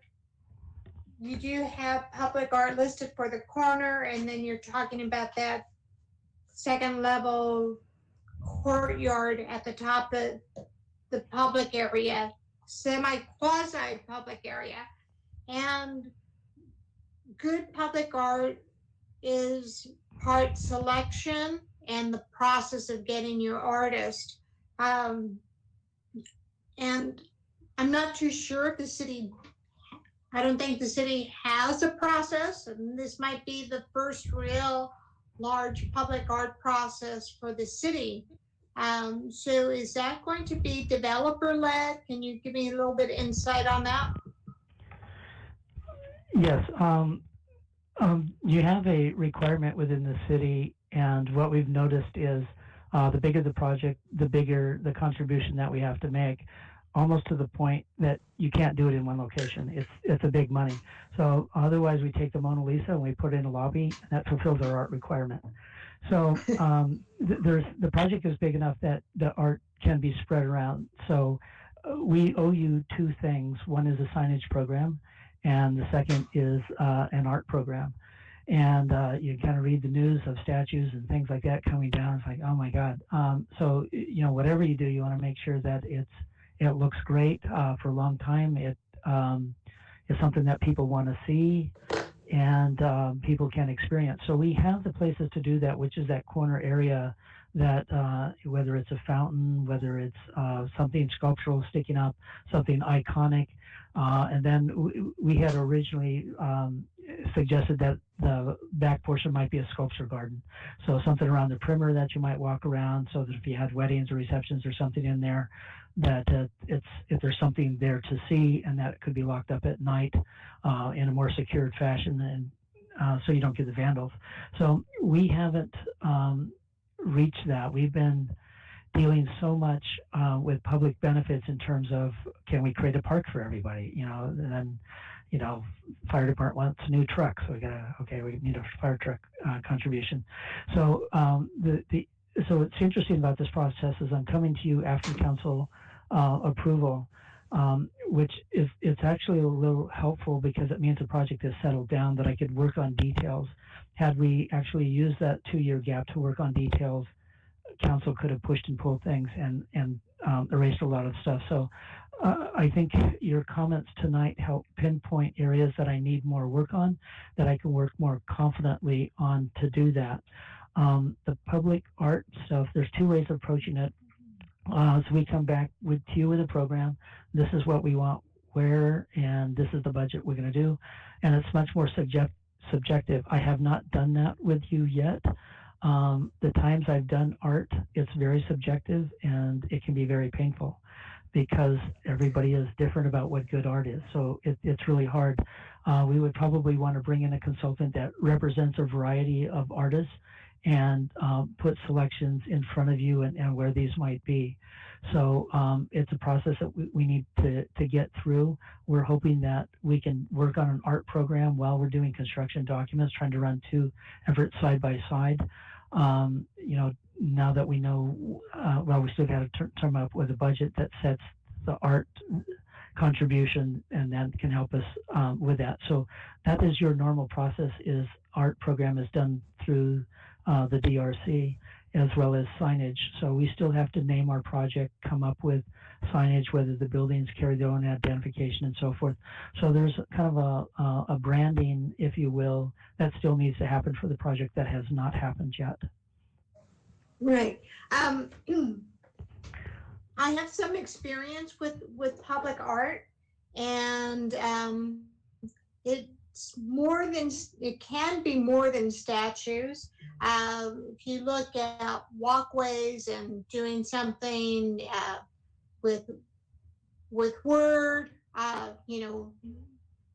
text-based art, using something that's more tactile, that people within the paving, working within ADA requirements. I think those options are there for you, and I think it's important to lay out the areas and kind of give a statement to the artist as to what you're trying to accomplish, and the artist will come up with some great ideas for you. And you can have multiple artists. I think that would be wonderful. No, I agree. There's too many opportunities, and you want you want it to be interesting. You're walking around, you're seeing what's in the stores. You want to see the art change around you. No, I agree. I think there is opportunities for multiple artists and so forth. Previously, when we did the Crown Plaza Hotel, there was a general consensus that art could also be part of the architecture of the building. And there we had decorative Art Deco panels that partially fulfilled an art requirement. So we were able to use part of the building to satisfy art. I don't see that on this project. I'm not seeing any elements that would be that way. What I am seeing here in Orange County is a lot of the new residential towers are doing these huge murals on the side of their elevator towers. Very the distinctive. Shepherd Ferry is one example. Right, and so I don't know if that stuff is going to date itself out. Probably. That's the way I feel too. So it's finding where to make the statement, who's going to make the statement, and that it looks good for a long time. So it's a process, and we have to go through it. Yeah, and I think in that project that with the Shepherd Ferry mural, they have art throughout the whole project, and it it's more integral when you look at the interior spaces, like the tables were all done by a surfer artist, and it was a compilation of surfboards, kind of all, that was the whole theme on that interior project, and the tables for the common space. So I think there's huge opportunities here for you. I agree.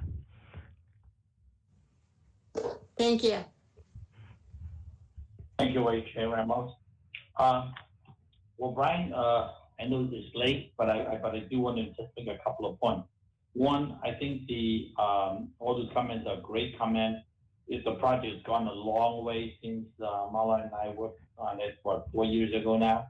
And most of our concern are somehow it got worked out, the volume, the proportion, the height, and all of those are being worked out between the community and city council and planning commission. So I think the project is going in the right direction. I think it's going to be a great project. I do have the same concern about the actual color of the material and the actual material. You may want to spend some time look into that, get the actual piece of material, maybe even do a small mock-up and see how that looks like before you present it to us as a final approval, because we don't want to make a mistake there. The material, the texture, the color, and the color of the glass, and the window molding and all of that. So those got to be worked on in the very nice palette that this final building will look good. That's one. Two, I guess when you have a couple of great opportunities now.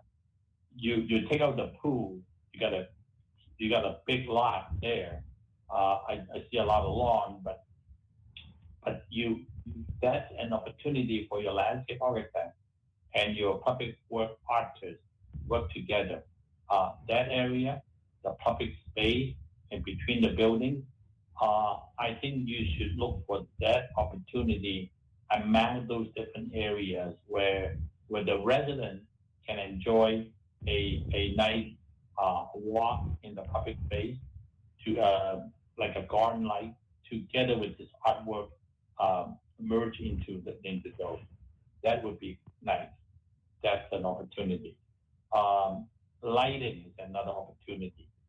Evening lighting, if you can work with the artwork, sculpture, landscaping in the lighting, will be great. There is maybe some opportunity for some water work, some kind of control fountain work that are more artistic looking, that can also build it with the lighting. That can bring up the quality of the entire living environment. So I would say those are the areas that you may want to look into to make it sustainable and have some kind of resiliency for long-term beauty. That's pretty much what I have. No, excellent. So we've heard several comments tonight regarding materials. I will take another look. And I understand about a small mock-up. I mean, it's a big project. We got to get the materials in a way. I don't know how to get them to you, but I got to find a way to showcase them better, and we can rework our renderings the best we can. It never quite comes off the same as touching and feeling the stuff. But let me see what I can do. Yeah. Well, in the last project we're talking about, the hotel project, we actually built a mock-up on site during construction, and Mala and I went down there and actually looked at the details of the mock-up and all of that. But this is a little different. This one, we need to make sure we get the material right. At least in the beginning, you got the correct material and how they work together. During the construction time, we still have the opportunity to pick the right mix of the texture and the right mix of the color so that they work together. But that glass color, if that's going to be a fairly dominant color for the building, and that has to work with the final color. I guess that's the key thing. I will revisit that. Yeah. So Okay, any comment, the general public? Well, I think what we would like to do is we don't want to wait another 2 years to see you. We want to make changes quickly and kind of keep momentum up if we can. So I don't know if July or August are opportunities. I know that you had the other project before. You've seen the complexity of this project and so forth, but I don't know if it's going to take a whole evening just on this one project to work through it. Do we want to divide it into parts, talk about architecture one night, landscape another night? I don't know what the best way is to work with, 5 commissioners on this. But if we try to do it with other projects on the agenda, I don't know how long we're going to be here. So maybe we can strategize about the best way of working through this project. I'd welcome your thoughts. No, it makes sense. I got a feeling that, of course, we have to work with city staff. Matt, if it's at all possible, I think the project is large enough to take on maybe one special one night. If we can work around it between Dale and our landscape consultant, and just address, once we get all these issues addressed by the architect side, we can pick a date based on your schedule, city staff, or we have done it before, is to have a special meeting sometimes. We want to do a special meeting if it's going to be conflicting with other projects. So I don't know how the agenda looks like in July. Can we work with it just on this one project, or do we need a special meeting for this? It's going to take a good part of the whole evening to iron out all the architectural issue, landscape issue, and I don't know whether the art and signage will be ready. I don't think so. They may have to come back with the artwork and signage issue. But I would like to see some of the artwork possibly working with the landscaping, at least conceptually, that we know what we may be looking at the end. How does that look, Matt, on the schedule? Thank you, Chair, for the detailed explanation. So the purpose for tonight is provide comments. I think staff will work with the applicant and the project architect as well as the city architect to review some of the changes to be made by the architect, and also schedule a future hearing. The purpose of tonight's hearing is provide comments, so we don't have to, set a date. So, but definitely staff will work with the project architect and as well as city architect to continue working on this project and bring this project to the commission as soon as when everyone else is ready. So, Okay. we could do a special meeting, but I guess we don't have to set a date. That's what that's the point we're trying to make. Understand. So Brian, you're gonna have to work with Matt in city to schedule the next step. You heard the comments, and they're all good comments, and I think you're in the right direction. So it actually is much easier and better than when Molly and I looked at it 3-4 years ago. We had worked out a lot of issues already, so it's good. I mean, all the layout, parking, elevator, trash, we got all those kind of worked out years ago. So those are good. I think on my agenda is that we can put to see if there's any public have sent in any public comment. Assistant Wong, anybody call in on this one? No, Chairman, there is no public comment for this item. Okay, thank you, appreciate it. All right, so with no public comment, I think we'll just back to our own internal discussion. Any other comment from the commissioners? Do you have any other suggestion, comment that may benefit the applicant and or the applicant architect?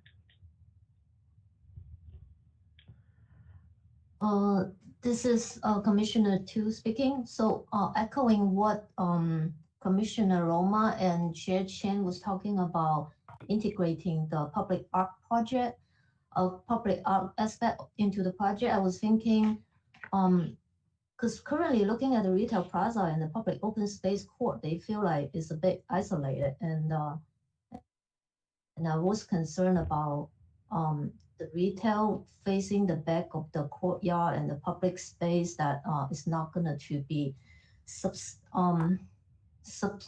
it's not going to be like substantial enough to really activate this public courtyard. So I was thinking if it's possible to actually connect this retail plaza directly to the public open space instead of like having a separate narrow walkway leading up to the public space, which means it's actually diagonally connect the retail plaza to the open space in the back. So I thought in that way is somehow like to really helping to the foot traffic to the back of those retail stores so that you don't have to be like dealing with a large, really big retail tenant down the road.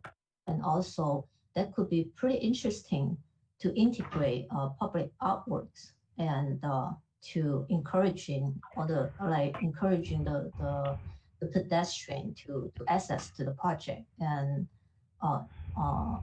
engage with the project.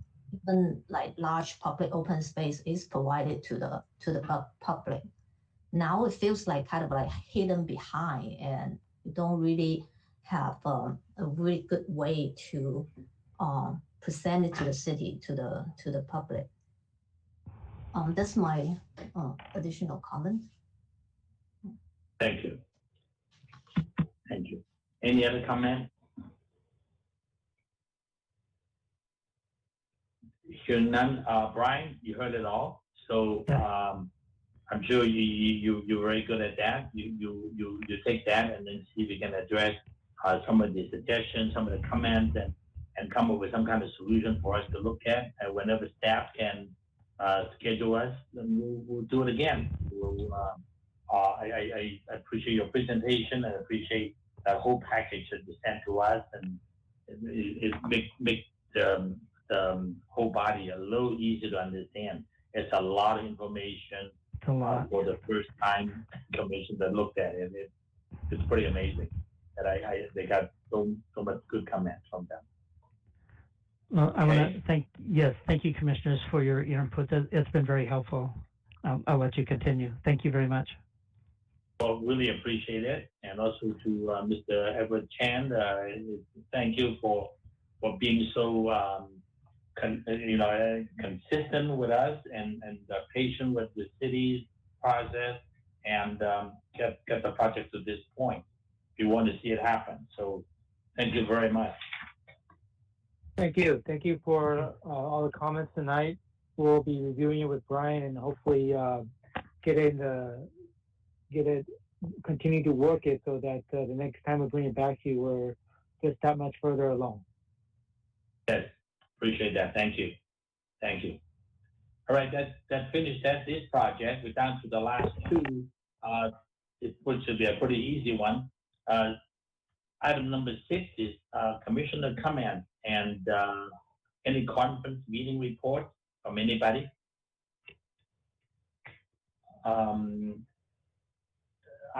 For myself, I understand I was just reappointed last week by the city council for 2 years, and I went in the city and sworn in on, what was it? Was it Monday? Yeah, I just barely made it on Friday. So I went in Friday, do my sworn in ceremony. So I'm legal tonight.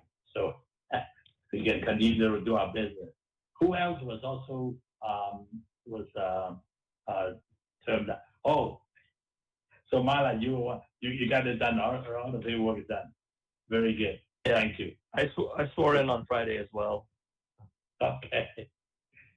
I'm glad. Okay, so we are good. We're all good now. Any other comments from anybody? Chair, Okay. if I can jump in a little bit, this is project planner. This is staff Matt Chen. For those of you that received the binder, if you could leave the binder by your door, we'll pick it up tomorrow morning. And you're welcome to keep the 220 South San Gabriel plans. I know that's a bigger package. So if you want to save it for future reference, you're welcome to keep the project plan. Thank you. I'm sorry, you want the green binder back in front of our house so you can pick it up, right? Yeah, I'll pick it up tomorrow morning. Thank you. Okay. And then you want us to keep the San Gabriel Plaza packet for future reference. That way you don't have to deliver it. Correct. It's my understanding that the applicant will revise the plan because based on some of the colors and some other informations. But you're definitely welcome to keep the plans if you want to for purposes. Yeah, we may want to kind of keep it for reference. It's a lot of information. I hate to throw it away, and then we have to compare with the new one. So understood. So I guess everybody can leave that packet back in the same place where we pick it up in the city, and they'll pick up the green binder. This binder we're talking about, right? This green binder we're talking about that you want to pick up. Yes. Okay, got it. Okay, thank you, Matt. Okay, anything else from anybody? Dale, any good word from you? Well, if I can unmute my mic. No, I don't think so. It was a good meeting. Thank you very much. Appreciate everything you've done. Okay, that pretty much concludes all of our formal kind of business, and we now to adjournment. And I think we adjourned to July 27 this year at 6:30 again. And I think most likely it's going to be also a virtual meeting. I doubt it. It's going to be, as stated, that we're going to go back to the second floor city council chamber. I doubt it. It's going to happen in a month. To you, Matt? Yes. Is most likely going to be a virtual set of meeting for several months, not a couple months, probably even several months. So we'll have to evaluate and monitor all the state council situations, but it will likely be a virtual meeting for several months. Right. So I doubt it. So July is going to be most likely just like tonight, the virtual meeting, and it's working basically okay. I think overall it's good. So again, I appreciate everybody attending and wish you well. Just be safe. The pandemic is not over yet. It's still around us. It's still very dangerous right now. So we need to be very careful. With that said, I want to thank you all and good night, everybody. Anything else from anybody? If not, we'll talk again. We'll see you virtually in a month. All right? Good night, everyone. Thank you.